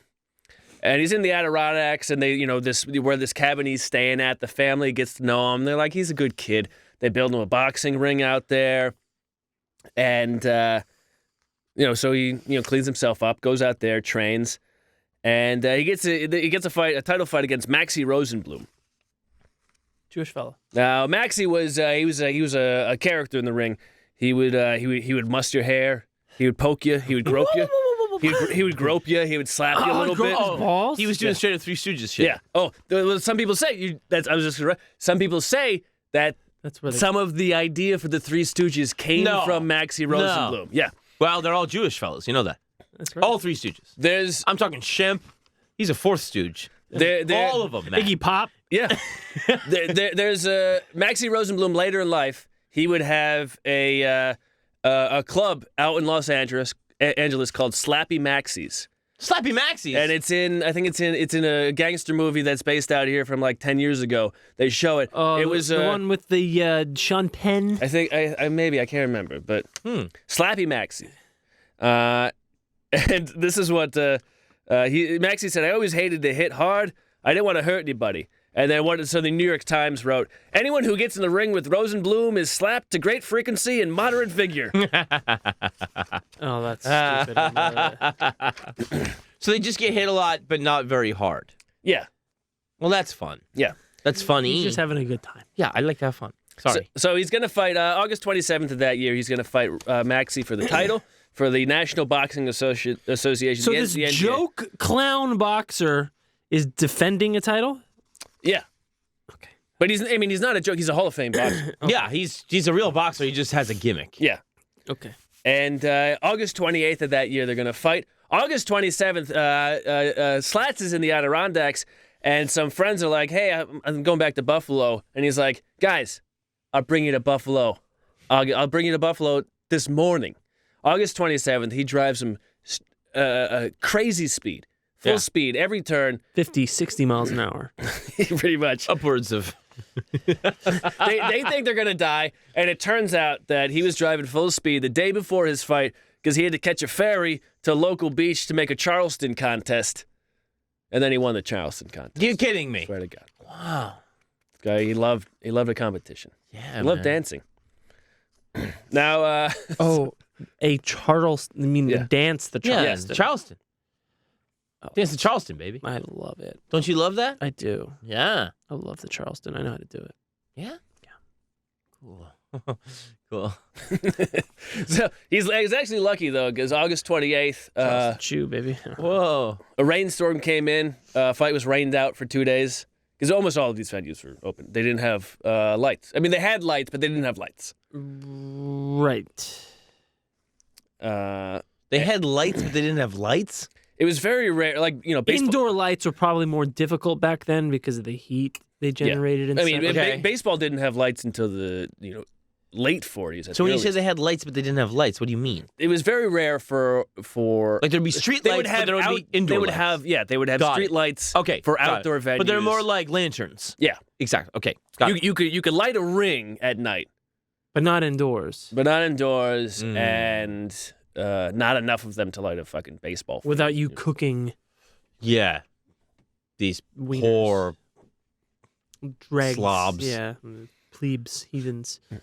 But so the fight's postponed for 2 days, and so when he's in the Adirondacks, he's like chopping wood. He's doing like the Rocky shit. traditional, He's running on the road. He's chopping wood. He's partying. Not hard Rocky still, 1, like but- Rocky 3 when he's all cut up, Yeah. dry. Well, I mean, Rocky 1, he's chasing chickens. Hey, yeah. I want Jason Dick. Any tips? Any chicks? Any chicks? Any chicks? Any chicks? So he Any chicks? he beats Slappy Maxie in August 30th. That year, he beats him in 10 rounds. He wins all 10 rounds. Wow. He's the champion. Points, not a knockout. Not a knockout. Light heavyweight champion. It's a disputed title, but he's the light heavyweight champion, and he celebrates hard. How hard? How hard? As hard as you can celebrate. As he drives down the street, he's throwing money out of the car. No. Yeah. You're shitting me. Now he's just throwing money out of the car. Dickheads, be my balls. If he goes to an ice cream parlor and there's kids, he buys ice cream for every single kid that is on the street. People say he paid off medical bills. It was the winter was coming up, he paid to send coal to people to make sure. You're shitting me. He didn't know if he had money, he was spending it. If you were sitting with him at a bar and you told him a sob story and bought him one drink, he would give you whatever you needed. Good news, pal. I'm sucking your dick. Exactly. Are you a toll booth? You are tonight. Now, hold on. Before I would like to return to this kind of type of It's a Wonderful Life celebration. Yeah. But can we take a quick break for a moment? Absolutely. All right, thank you. We'll be returning, folks.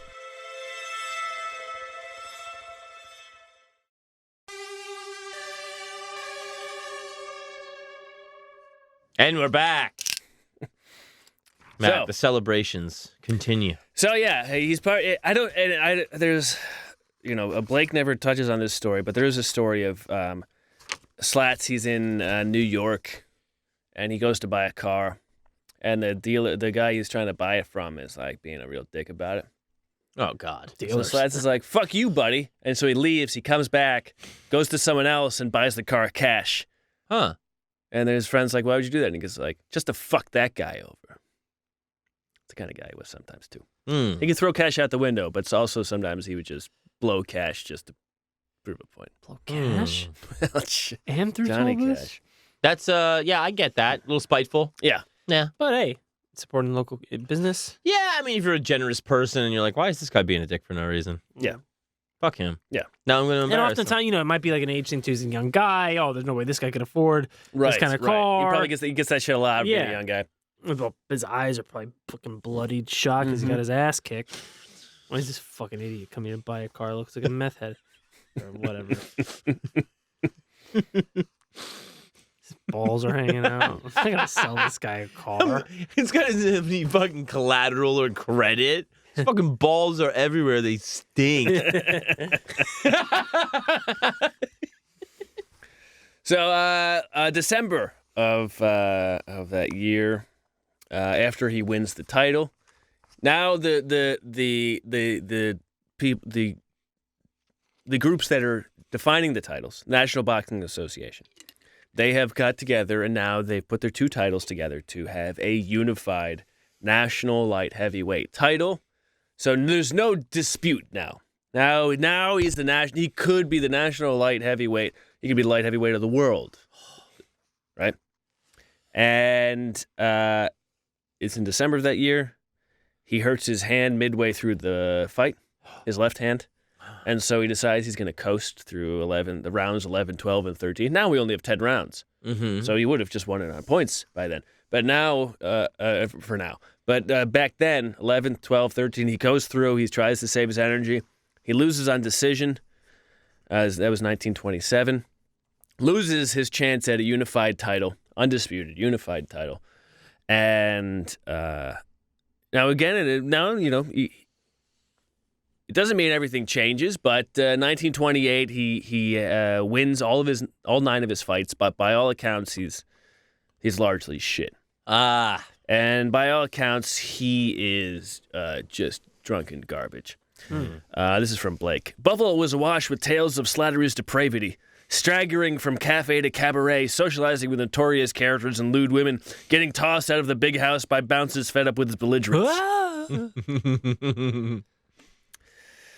Yeah, but he gets through the whole year. No major issues. 1929. Now he's 25. He's almost 25 now. He's nearly a man grown. Yeah. Yeah, that's right. Beating in the brain.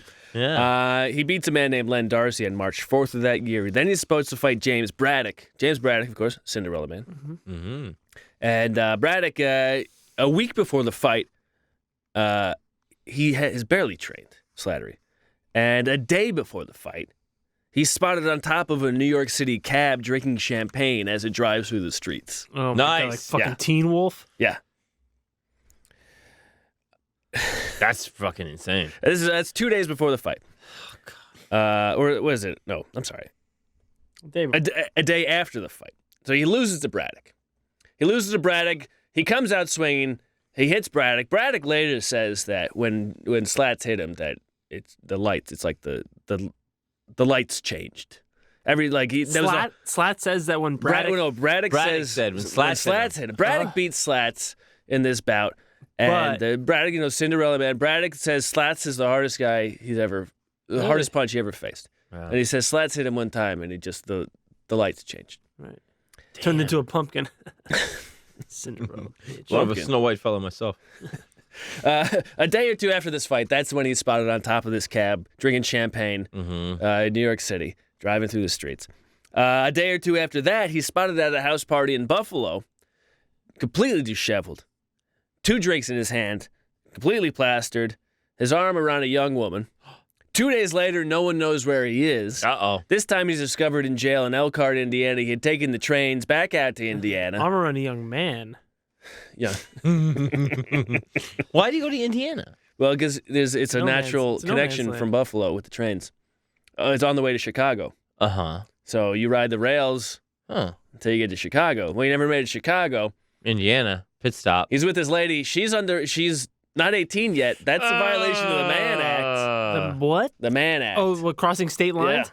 Yeah. What's the age of consent during those times? Well, it probably wasn't, quote, 18, but... Yeah. She was if underage. you're Jack Johnson, it's whatever white is. Yeah, she's white. Yeah. She's not consenting. But yeah, I get it. He's crossing underage. But he's arrested in Elkhart just because he's being a fucking belligerent drunk. Yeah. She's held just because she's with him. He eventually says, you arrested the former light heavyweight champion. Do you know who I am? And they're like, no, we don't know who you are. We're more of a high-lie community. What they do is I believe the cops there called New York City. New York City's like, oh, fuck. They call Buffalo. Buffalo calls Red Car. Red Car goes, Buffalo hey. calls Red. It's just like Native Americans. Buffalo called Red Car. Jesus Christ. What did I introduce? Whoa. But yeah, no, the city of Buffalo calls Red Car a guy. A man. Yes, an Irish. Yes, Yeah. the city of Buffalo calls Red a Car a human man. And he picks up. He's like, you know what you should do is tell him you're gonna send Joe Egan down there. Now you get back on the horn and you tell New York to tell Chicago to tell Des Moines. I don't know where he's from. Yeah.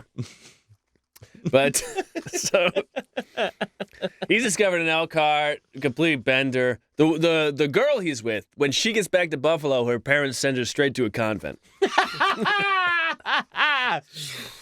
Now I'm willing to bet she was a peach by your estimation. Is that right, man? Probably. Peach. Yeah. Peach. Ooh, egg cream. Oh my God! You've got the sicko. peaches, I've got the cream. Well, but she's underage. You can't say that sort of thing. What are you out of your mind? I'm not crossing state lines. You're crossing phone lines. I'm crossing panty lines. The internet. You can't say that sort of thing. And Hall. So nonetheless, though, he does win. He gets back to Buffalo. He wins his next 2 fights. Despite that whole dust up.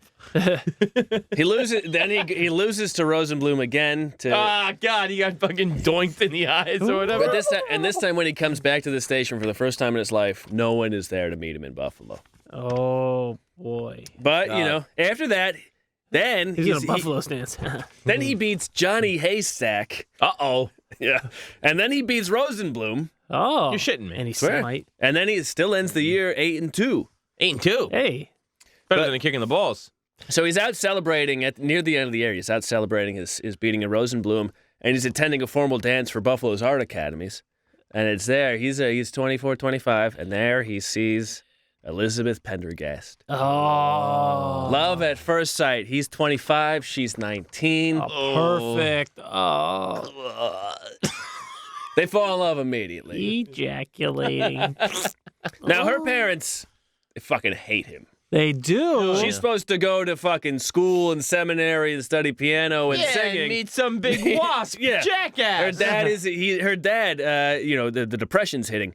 Her dad though is the secretary treasurer of the Seneca Washed Gravel Corporation. Hey. And he's like, what is this? She's hanging around with this scumbag. What am I cleaning rocks for? Why am I marking?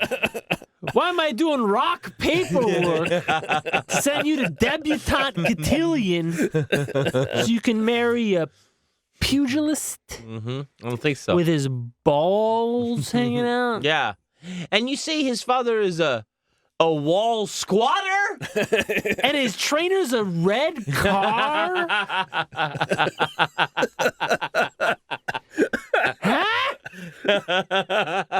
They call me old-fashioned. I'm just a pencil pusher and push rocks around. No, I don't know much. I just know how to clean gravel. But I know one thing. If your arch nemesis is some deaf guy, you're in a lot of trouble. He's deaf. How much trouble could he be? But in 1930, his first fight in 1930 is for the unified New York World Light Heavy title. New York World Light Heavyweight? So this is like New York World. Hey. So this is the title, right? This is he gets his third chance as a title, I believe this is, and he gets to fight a Buffalo boxer named Lou Scosa. Luscosa. Oh, Yeah. it was an Italian fella? Yeah, and Scosa. Bottom of the barrel. Scosa's parents never wanted him to be a boxer either. Really? Yeah, Scosa, he's growing up and he's like, I kind of want to be a boxer. He says, Dad, I want to be a boxer. And his dad says, of what? Oranges? You're gonna brush dirt like me. I'm a dirt brusher. Come on. Now, some people wash rocks, and some people sit by the wall. What we do in this family is we brush and comb, sometimes, dirt. And you're not gonna do anything different. You're gonna be just like your old man. The wrong kid died. Oh, God. I want to be a boxer. Shut up and comb that dirt good. You want to be a boxer with like a dog? February 10th, 1930. 11,000 people in Buffalo. Biggest fight in Buffalo history, according to Tim Graham at Buffalo News. The factions are drawn. Queensberry Club against Crescent Club. Irish First Ward against the Italian West Side. No. Red Car versus Burt Finch. Skitsy Fitzgerald and Joe Hickey versus Doodoo Parisi and Joe Spiro. Doodoo Parisi? Oh, these fucking Doodoo wop Parisi? bastards. I don't know why they call me that at all. No idea. Dude, you smell like Doodoo, you smell like shit. Because they'd be like, hey, say Parisi, you just after eating a whole bunch of shit. Do I eat shit? Not at all. No. It's this guy's balls. No, they smell like shit. Swear. He's the one whose balls. It smells so bad I can hear it here. Sounds like shit. God, this is so... Doodoo Parisi? Yeah. It wasn't a weird nickname back then. Back then, that was a normal nickname. Hey, Doodoo, come here. Yeah. And then you answer to it, yeah, sure, I'll be right there. Hey, shit for brains. Yeah, I mean, basically, it might have been. Now, by all accounts, Scosa trained well for the fight. He chopped down 3 to 4 trees every morning, and then he'd play basketball and pinochle afterwards. And pinochle. Yeah. Good, yeah, perfect. But Keeps my mind sharp. I got a pinochle. But Slats himself, he largely his training was largely party based. Party-based training regimen. But his camp did say he was in the best shape of his life, but also he would hire a pilot to fly him from the Adirondacks to Buffalo so he could hang out with Elizabeth for the afternoon. Oh, thank God. Now, it wasn't a great fight. Most people say it was a pretty shit fight. What's doo-doo? Yeah. Slats was winning on points after 10 rounds. Scosa goes off. Slats was saved by the bell. He's knocked down, but he gets up right after the bell. Zach Moore's defense, yeah. Afterwards, one ref, right back then, the ref would give points along with the judge. And so one ref and one judge give it to Slats. The other judge votes for a draw. And now Slats is the unified light heavyweight champion of the world. Dreams come true. He celebrates by running away with his 19-year-old Oh, girlfriend. fucking so hot. They get married just by like some priest out in Western New York. Random. He puts his profession as boxer. She puts hers as lady. Aw, Is that sweet? I Yeah. didn't know it was a thing. Her profession was lady? Yeah. You mean the basic thing of the No, not of her all life? women are ladies. Yeah. Okay. I don't know anything. But all ladies are women? I don't. Well, it depends on how you identify, but yes. Yeah. With his winnings, he buys a $23,000 home. It's about $350,000 today. Fucking nice. Well, I guess in that area. All right. Yeah. Does it meet with your approval? Yeah. I mean, the story just, can just continue, the housing Matt. market Go is ahead. just so inflated. I just like I don't know. Well, this is the depression now. 29's Yes. over. Don't forget. Yes. Oh. this is, yeah. No, This you're is right. hot I take depression. it all back. He's getting in while the getting's good. 4 months later, Maxie Rosenblum beats him and takes his title in a split decision. You're shitting me. That Nope. son of a bitch Yeah. is back again. Slappy Maxie. Oh my god. I swear to God. Slats held the title for 135 days. He would never get it back. According to a pair of busboys, Slattery stayed What? out the night before until 2:30 in the morning at the Palais Royale Dance Club on Main Street. The busboys pushed him into a cab. That was the night before the fight that he lost his. You're championship. shitting me. He's drunk off his ass Oh, and not hanging out with his wife. And she 19-year-old was piece she of was ass? she was wait, what? He's hanging out with two busboys. Well, he wasn't hanging out with them. I mean, it's probably the whole crew of bus boys, Yes, honestly. yeah. And probably they were all speed bagging his ball bag. But I mean, None left. in yeah, it. but you know, fully emptied. yeah. But you think a lady's gonna do that? Is No, I mean, Well, fully empty your ball bag No, without no. speed bagging it? nah, barely get a dribble. Tickle. I mean, I mean, she kisses their daughters with that mouth, you know. February 4th of the next year, 1931, Elizabeth has his son, Jim Jr. Oh, Jimmy. Little baby Slat. A year later, they would split up. No. She She wasn't he was a speedbagging his ball carouser. She bag. even caught him with another woman in their house. You're shitting Oh me. my god. And Jimmy would maybe see his son 30 times the rest of his life. He was not a good father. No. By then, less than a year after losing the title, he was running out of money. He fought Rosenblum again in 31, lost, 5,000 people saw it. They booed the entire time. Yeah. Because it was just him like smacking Yeah, him. there's one guy slapping the other guy just waddling He around was drunk. fucking smacking him and laying a whoopee cushion where he's gonna fall down and Throwing fuck- banana peels in the ring. These are the two quotes from the fight. From the police. Oh wait, this is from one of the papers. I don't remember which one. The patrons took the punishment for those who sat through. The worst Despite the beating going on in the ring, the people that got it the worst were the people that paid to see. Regardless of any bloodshed on the canvas, the worst beaten were the onlookers. All 5,000 of them. For those who sat through the monotonous waltz, it would be a long time recovering from the horror of it all. Oh my! The monotonous waltz. Yes. Shameful, humiliating, abortive. 3 words that can Choose describe life. any modern fight between Slats and what's his name? The Maxie Jewish Rosenblum. fella. Maxie Rosenblum. That was in Ebbets Field, and the other paper wrote, In Ebbets Field? yeah. That's how they do most of their fighting in Oh, baseball God. stadiums. That's Chicago, right? No, it's No, New Boston, York. But Boston, New York. Chicago. Yeah, that's where the No, Giants. listen, they're all the same. The Giants played at Ebbets Field. The Dodgers played at the Polo Grounds. Do I have that right? Fuck, I hope I have that right. Anyway. The Dodgers played at Dodger Stadium. Actually, they played at the Coliseum in Los Angeles before they had before they kicked all the Mexicans out of Chavez Ravine. Right.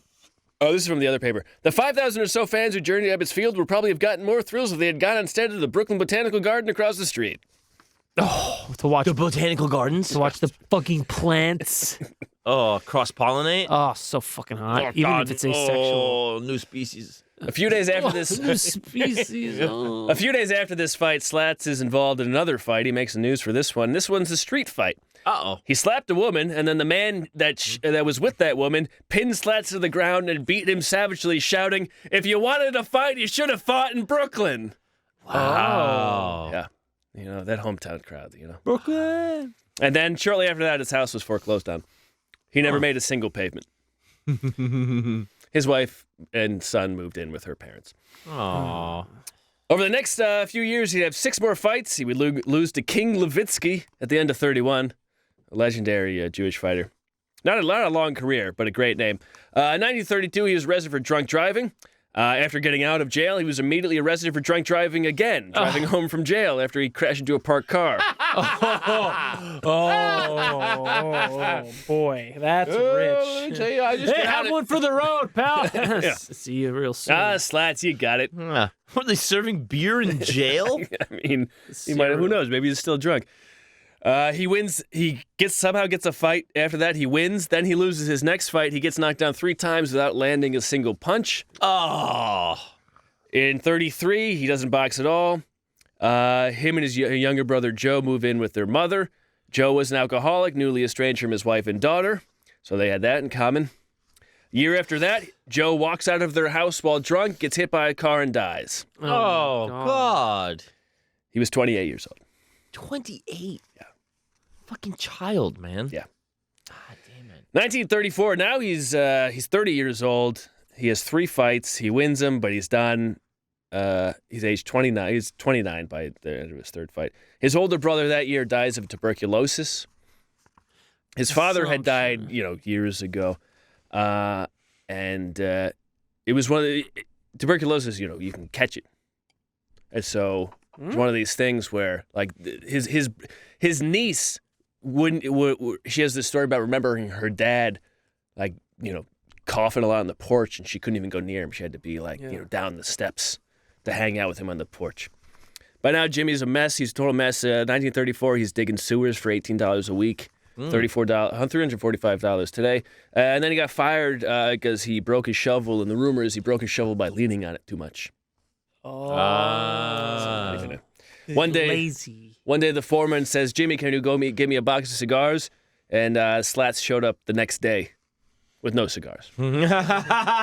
Close. Turns out I can. No cigar. The answer is no. I sure tried, but Can I? No, I can't. well, I don't know how my shorts got split, mister. Nor do I know what happened to the contents of my ball bag. But I know my dick's hanging out here, and whatever happens is the will of the Lord. I'm sorry for the smell. Plus, I farted.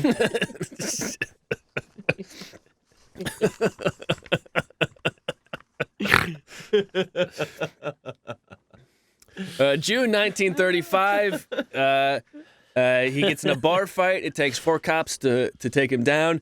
He was arrested because he threw a man through a window. The next month, 1935, Crash. he's involved in another car accident. He was drunk, but apparently he didn't cause the accident. The driver who caused it fled away, leaving a woman with a spinal injury in his car. What kind of injury?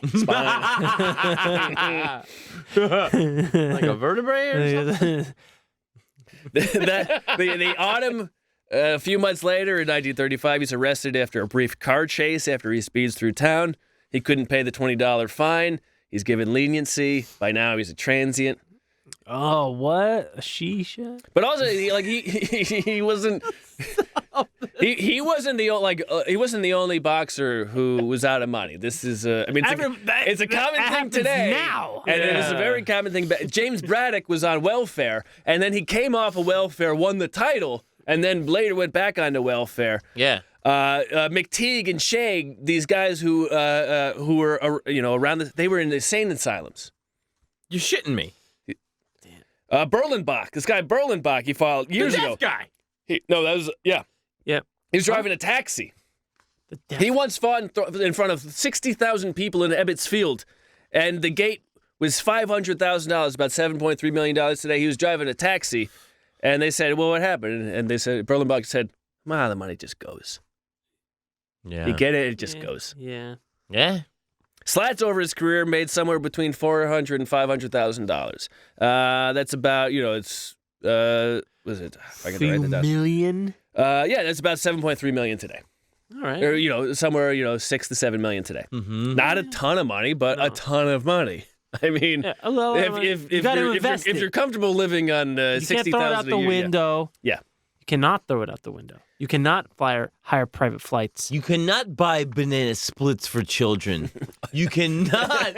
You can not give it all to that guy in the wheelchair. You cannot buy coal for those cold people. I mean, you can if you take fucking you take 500. Like you take a bunch. You put some money away. He was living a minute at a time. Yes. Minute at a time. Yeah, man. Fuck the old neighborhood. Live for yourself. Look out for number one. Nobody's your friend. No, I'm kidding. No, I didn't even know where that came from. No, you got to be nice to people, but you also you can be nicer to people if you invest that money as well, and then you can be nicer longer instead of blowing it all at once. It's not a nest or an egg; it's a nest egg. Jesus Christ! That's all right. You like that shit? You like that? I said, "Oh Jesus Christ!" at first, so I wasn't too because sure. it doesn't really make sense, but it's kind of nice. Makes a lot of sense. It was not making dollars. It's not making sense. It's not a nest or an egg. And it's age Nest egg. age 18. If it isn't age 18, Oh boy, my old spunk receptacle, I'll be damned. spunk receptacle. Yeah. Wow. 18 years old and not a gender in sight. I can't wait to deposit something in you. Age 18, you don't look a day over 14. I'm glad you're just as dumb as you are as an 8-year-old. You're just as dumb as you are full of cum. Age 18. Anyway, back to the historic boxing. Let's talk about this poor destitute fella. 1938, he's around 34, 33, 34. He's arrested in D.C. He doesn't have $5 to pay his bail. So they say $5 or 5 days. That was the rule at the time. Jeez. A female reporter, she recognizes him. She says, "Jimmy, this is the press." She says, "Jimmy, this is on the press." And she pays his fine. And because of that story made the national news. The story was Slats, who once wore $185 suits, thanked the reporter and shuffled away, his head high and his pockets still empty. Huh. $185 suit. The Washington Post, Shirley Povich, legendary sports writer and father of Maury Povich. Hey, You're shitting me. Shirley was the father? Mm-hmm. Shirley? Povich. Shirley. Legendary sports writer. He wrote up Slats for his morning column that day, and this is what he wrote. He said, "It's the same old story, I guess. I don't know how to keep my money. I went up fast and came down quick. When they gave the decision to Maxie Rosenblum in 1930, that was the turning point for me." This is Slats talking. "I thought I won that one. It was my last good fight. I drifted into work relief jobs, and then they petered out. I'm at rock bottom now." A few weeks later, he beats up a cabbie over 80-cent fare. Oh, God. Yeah, he wasn't kidding. I said I was at rock bottom. December of that year, he's arrested for a mugging. There's a guy sat next to him at a bar, a fan of his. A fan who was like a kid when he was coming up, you know? And he cashes his work check, $65, and he next to Slats, and he buys Slats a beer, and then Slats follows him home and mugs him for the money. No, that is fucked up. That's pretty bad. You know what? He got hit in the head a lot, man. Yeah. So you're a fan, huh? You're an idiot. 'Cause I'm crazy. How big a fan? Did you ever pay into my fights?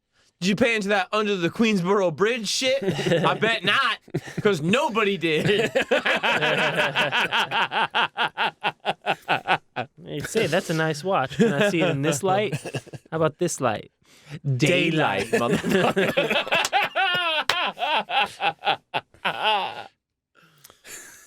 1939, he almost has a comeback. There's this crazy trainer named Doc Robb. I guess he's some legendary trainer. I don't know. But he sounds like a crazy guy. He takes Jimmy to the woods, and he has him cutting down trees and drinking pints of goat milk. Because at that point, at that point back then, everybody was like, goat milk has everything you need to have a wonderful life. Goat milk's very good for you, actually. Right, but they had... It was the wonder tonic of the day. Exactly.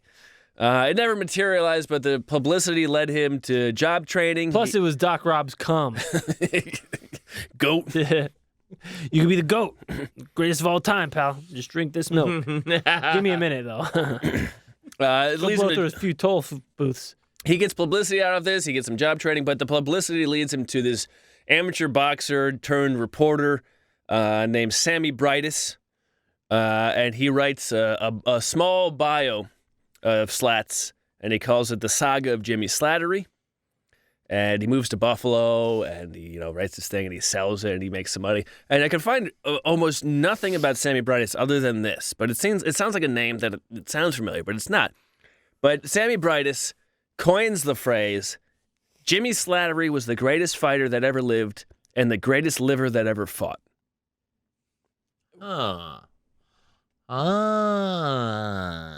Like that? You like When that, you say Aaron? the greatest liver? That ever fought. The greatest fighter that ever lived, the greatest liver that ever fought. Like he was great at living. No, I get it. No, he was a drunk. Oh, wait, he really meant it like the Yes. liver. Yes. The greatest liver that ever fought? Is that really what he meant? Yeah. He wasn't saying like he lived it up. Well, maybe he was, but maybe that's why it's called a liver. Oh. Hey, what? Whoa. Oh, fuck. Oh, Consult the internet. Ah. Yeah, I don't know. I mean, it's a play on words, so Yeah, he might as well that's have what we meant call both. a triple N tender. It has meanings on top of meetings. Yeah, on this top is of also like the heyday of if you say something that sounds kind of smart, Put it Yeah, down on paper. genius. Yeah. Nobody will get it. Yeah. And we don't. Shit. 1940s, he gets tuberculosis. He moves to, he kind of bums around town a little bit. Then he moves to Arizona. There's this place in Arizona where it's like this miracle. They have an idea of how to treat it. No one's really sure what exactly. Tombstone. I don't think it was. Was it? Oh, I mean, you're that's just where saying Doc stuff. Holiday went. Yeah. Right. Because he had TB. tuberculosis. Yeah. Yeah, no, I mean, no one's really sure. They just know I'm that gonna it's go get contagious. better in a place called Tombstone. Well, they figure like the Dry air. the dry air. Yeah. Right? It won't spread. It'll be better for your lungs. I mean, it's not a treatment, but In it is. theory. It is better. I mean, so his brother died from it, and I think maybe his father. I can't remember, but he doesn't die. He goes down to Arizona, doesn't die, even though he's still like this transient drunk. He needs money, so all his old boxing foes Starts a fan club. no, they throw a dinner for him. They raise $10,000 for him. Aww. And they put it in a trust where it's like he can't. You can't like, touch yeah, it, yeah. you shithead. fucking You idiot. can't drop this off at the fucking the ice cream fucking shop, you Yeah. dumbass. But they raised $10,000 for it. That's where Braddock says that when he hit me, there's the hardest hit I ever had. All of these guys come out and say, Jimmy was a good guy. Jimmy was a good fighter. Yeah. He mugged a few people, but I mean, they'll get I'll tell over you it. something. This guy might be a totally derelict, possibly dangerous bum right now. But once upon a time, Tubercular mugger. he beat the living fuck out of me. And for that- it forever changed my brain. And that's why I'm donating upwards of $250 US. That's all I had. And also, where am I? Yeah. Yeah. I This mean, guy that's- beat me so hard, I don't know why I'm giving him money. Yeah. Yeah. I mean, that's a lot of it. Looking back on now, I feel like he was speaking sign language. With his fist. Fist language. Now I think of I love you. Yeah. I think he was speaking his love language. The language was love. So eventually he does make his way back to, his sister is still in Buffalo. He comes back to Buffalo. He sees her, and eventually he makes his way back to Buffalo. He got over the tubercular. He didn't kill him. 1950, he has an interview with Buffalo Evening News, and they asked if he regretted losing all the money he made, and he said, "Nah, I can't say I ever did. What is it they say? When you dance, you have to pay the fiddler. That old fiddler always had his hand out, and I guess I did plenty of dancing." And then he also says, suppose I invested my money. I'll only have lost in the crash, wouldn't I? I had one hell of a good time. What the hell? One can't eat that stuff. But he also goes on to say that I'm so hungry. he said, do I wish I was back in the ring? He said, I wish I never started fighting for a living. Wow. And there's a story where he's on the bus and another fighter gets on the bus and the fighter's going to get his boxing card. And when he's talking to Jimmy and Jimmy says, don't do it. Get off now. Don't do it. And basically Jimmy spends, he's a drunk. He becomes, the town drunk. And he spends most of his time in this bar. And, this guy comes up, an old friend comes up to him. He says, Jimmy, why don't you come over and have dinner? And Jimmy says, don't even tell me where you live. Once I have a few beers, I get belligerent. You come and visit me. He's kind of protecting himself from rob the you. trouble. Yeah. There's one Damn. guy who That's brutal. works bro. at the Don't bar. tell me Don't where tell you me where you live. live. Because I'm gonna tell you something. Your wife's gonna be pregnant. You're gonna be beat the fuck out of. Your son, his ball bag, vacant. The fridge full of my shit.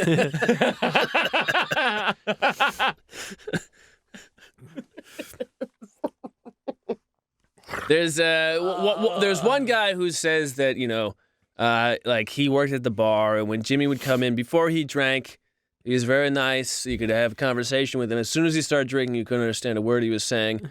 For most experiences, everyone else who had to deal with him said like maniac. In 1950, Jimmy's son comes back. He's on shore leave from the Navy. He goes to visit his father, and Slats is drunk, and his son goes, "Hey, Dad!" And Jimmy goes, "Who the hell are you?" And he goes, "Your son." And he says, "I don't know you." And he swings at him. Oh, that's terrible. 1957, he's 53 years old. The cops show up. They find a man with a bloody face just laying on the sidewalk. Jimmy was stumbling home one day. He just fell face first into a fire hydrant. Oh, God. Oh, God. That's made of solid iron, pal. TKO. Yeah. And I don't know, officer. he's made for the rest of his life. Came out of nowhere. Yeah, I mean, I don't know how my pants got ripped either, but he's a total mess. And by the end of his life, he's living in a $10 a week flop house. August 29th, he passes out at the bar.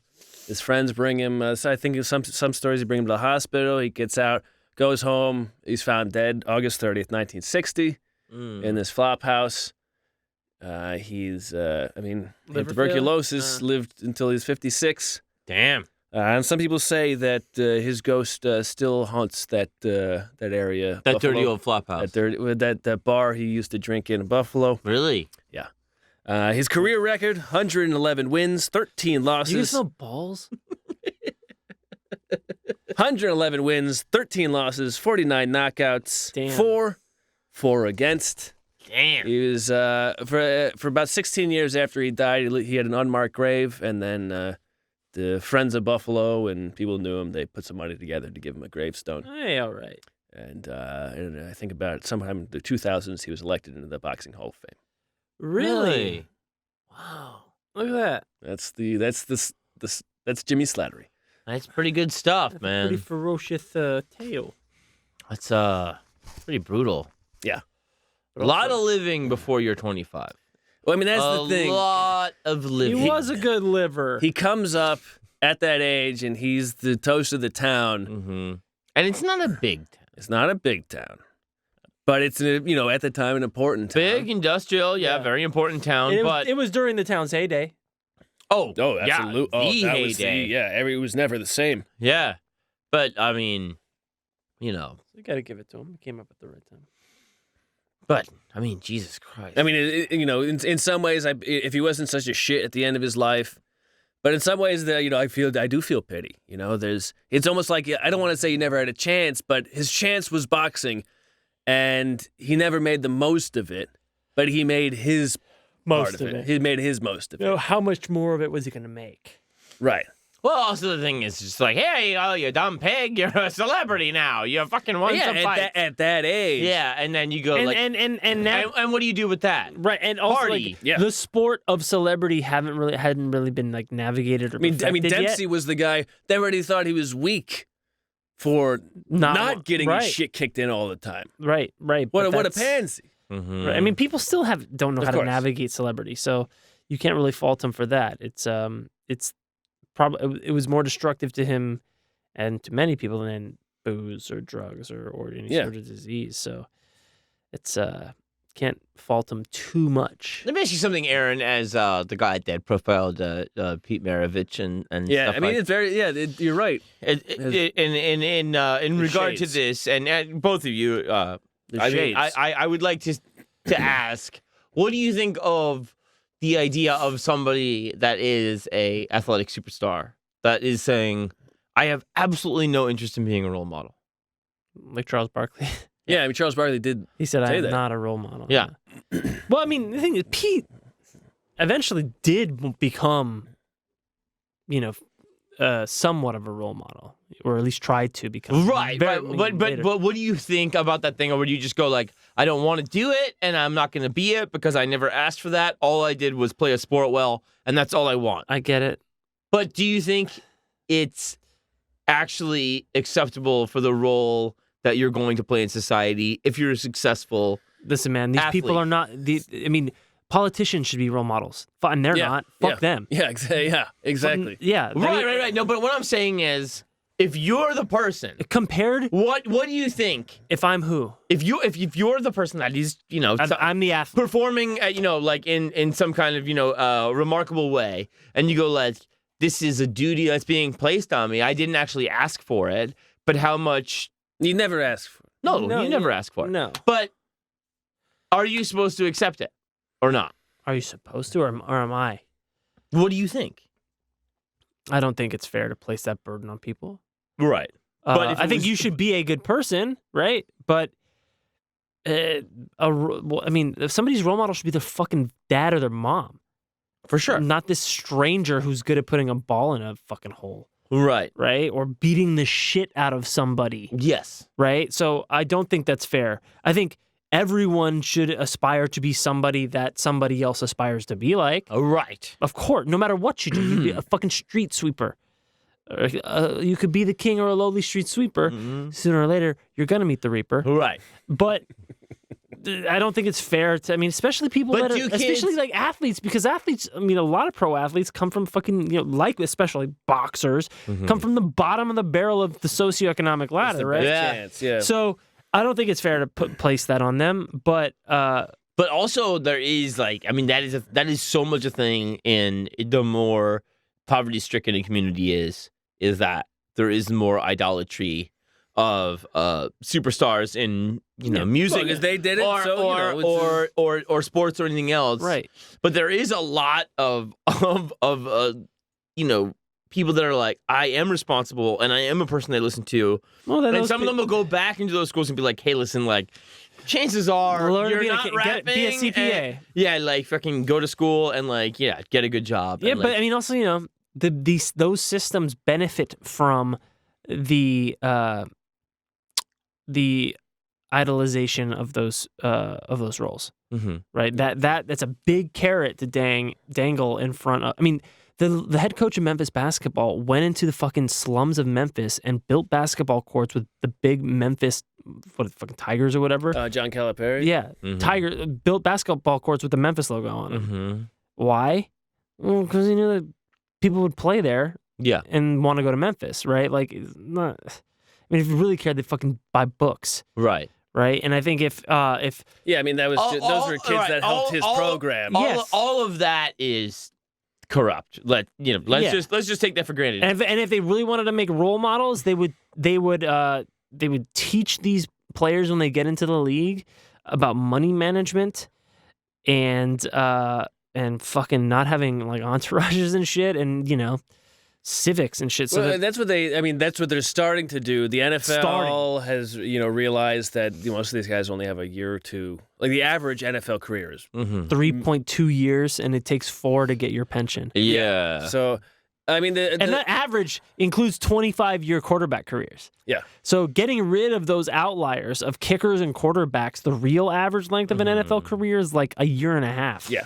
This is a real reach of something I'm gonna say, but I feel like it's something that gets put on athletes in like, because a lot of times there is this like personal attachment to athletes that people have. Yeah, absolutely. And always. it to me is a little preposterous. Of course. But like I was doing a stand-up show, and I used to do this joke about how it's ridiculous. Why do boners always have to be raging, or like Yes, hard-ons yes, always I have to be remember, raging, and like why can't the emotion be nice or something? I was like, what? Like I was like, I've never had a raging hard-on. All of my boners have been like inspirational and stuff like that. I was like, every fucking hard-on I've ever had was like written by Barack Obama. It's like, this uplifting and wonderful thing. And this dude in fucking like somewhere up north that goes, he fucking heckles. He goes out and he goes, and it lets you down in the end. Oh God. And I was like, it was one of those things where it was like, first of all, kudos, that was great. That's a good heckle. But really good also like that is so much of like white people that voted, for Barack Obama one time to prove they weren't racist. Yes. And then they had this kind of narrative that was like, he let me down. Yeah. And you go like, what is he, your friend? Yeah. Like, would any of these guys ever say like, oh man, W and Trump really let me down?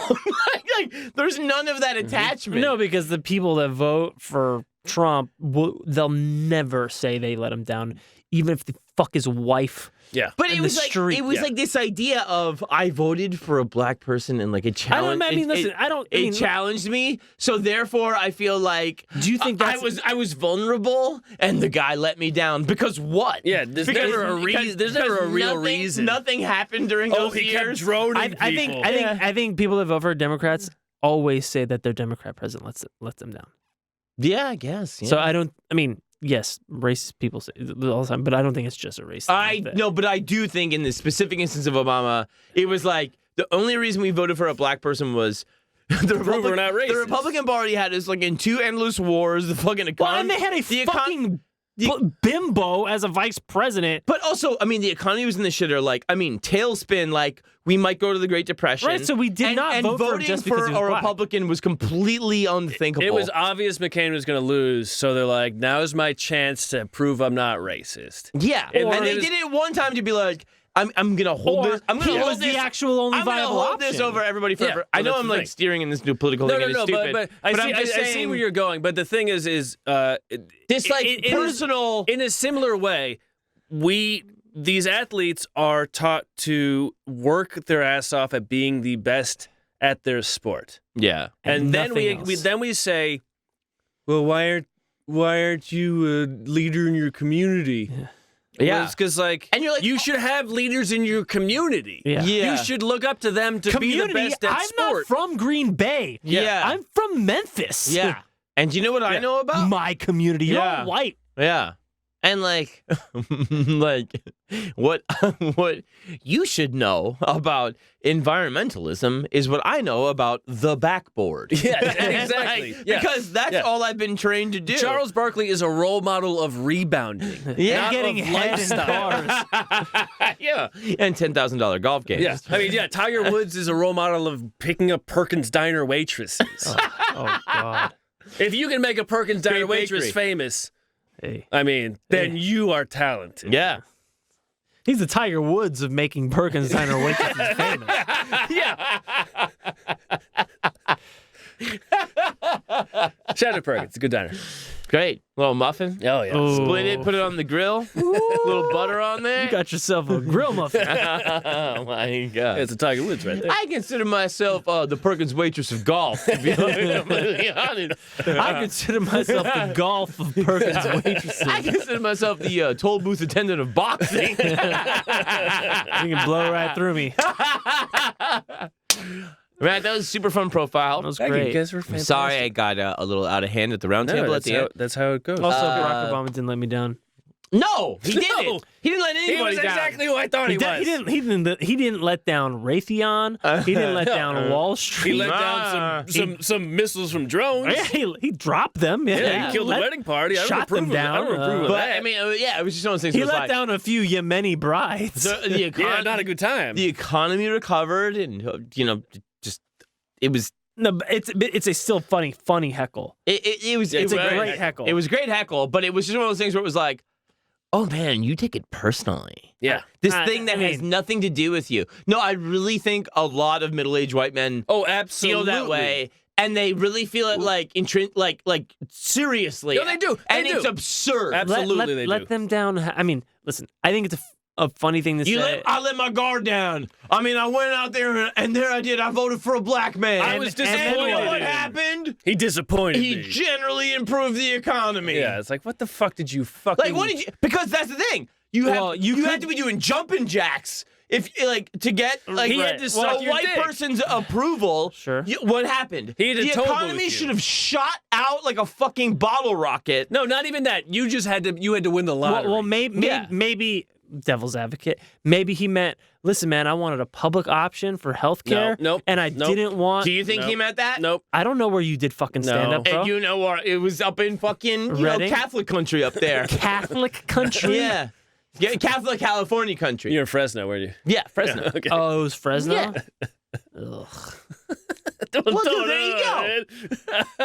Listen, man, it's a funny heckle, dude. It is a very And, funny and no funny matter who heckle. it is, it's a funny He heckle. lets you down, and it's like, what are you? What is your friend?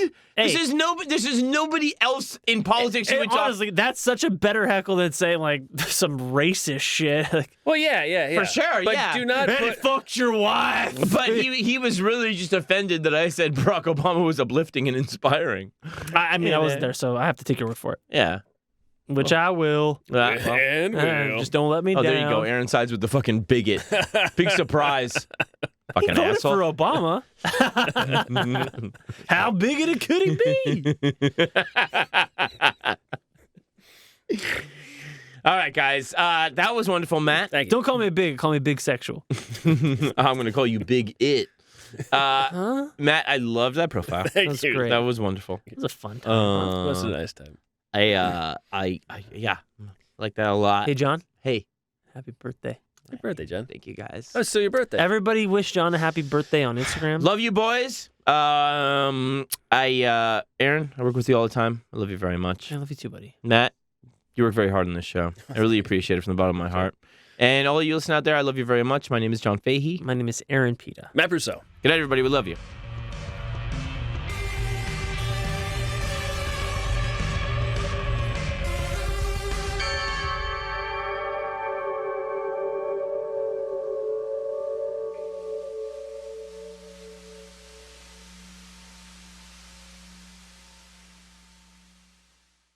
Scarpins Avenue.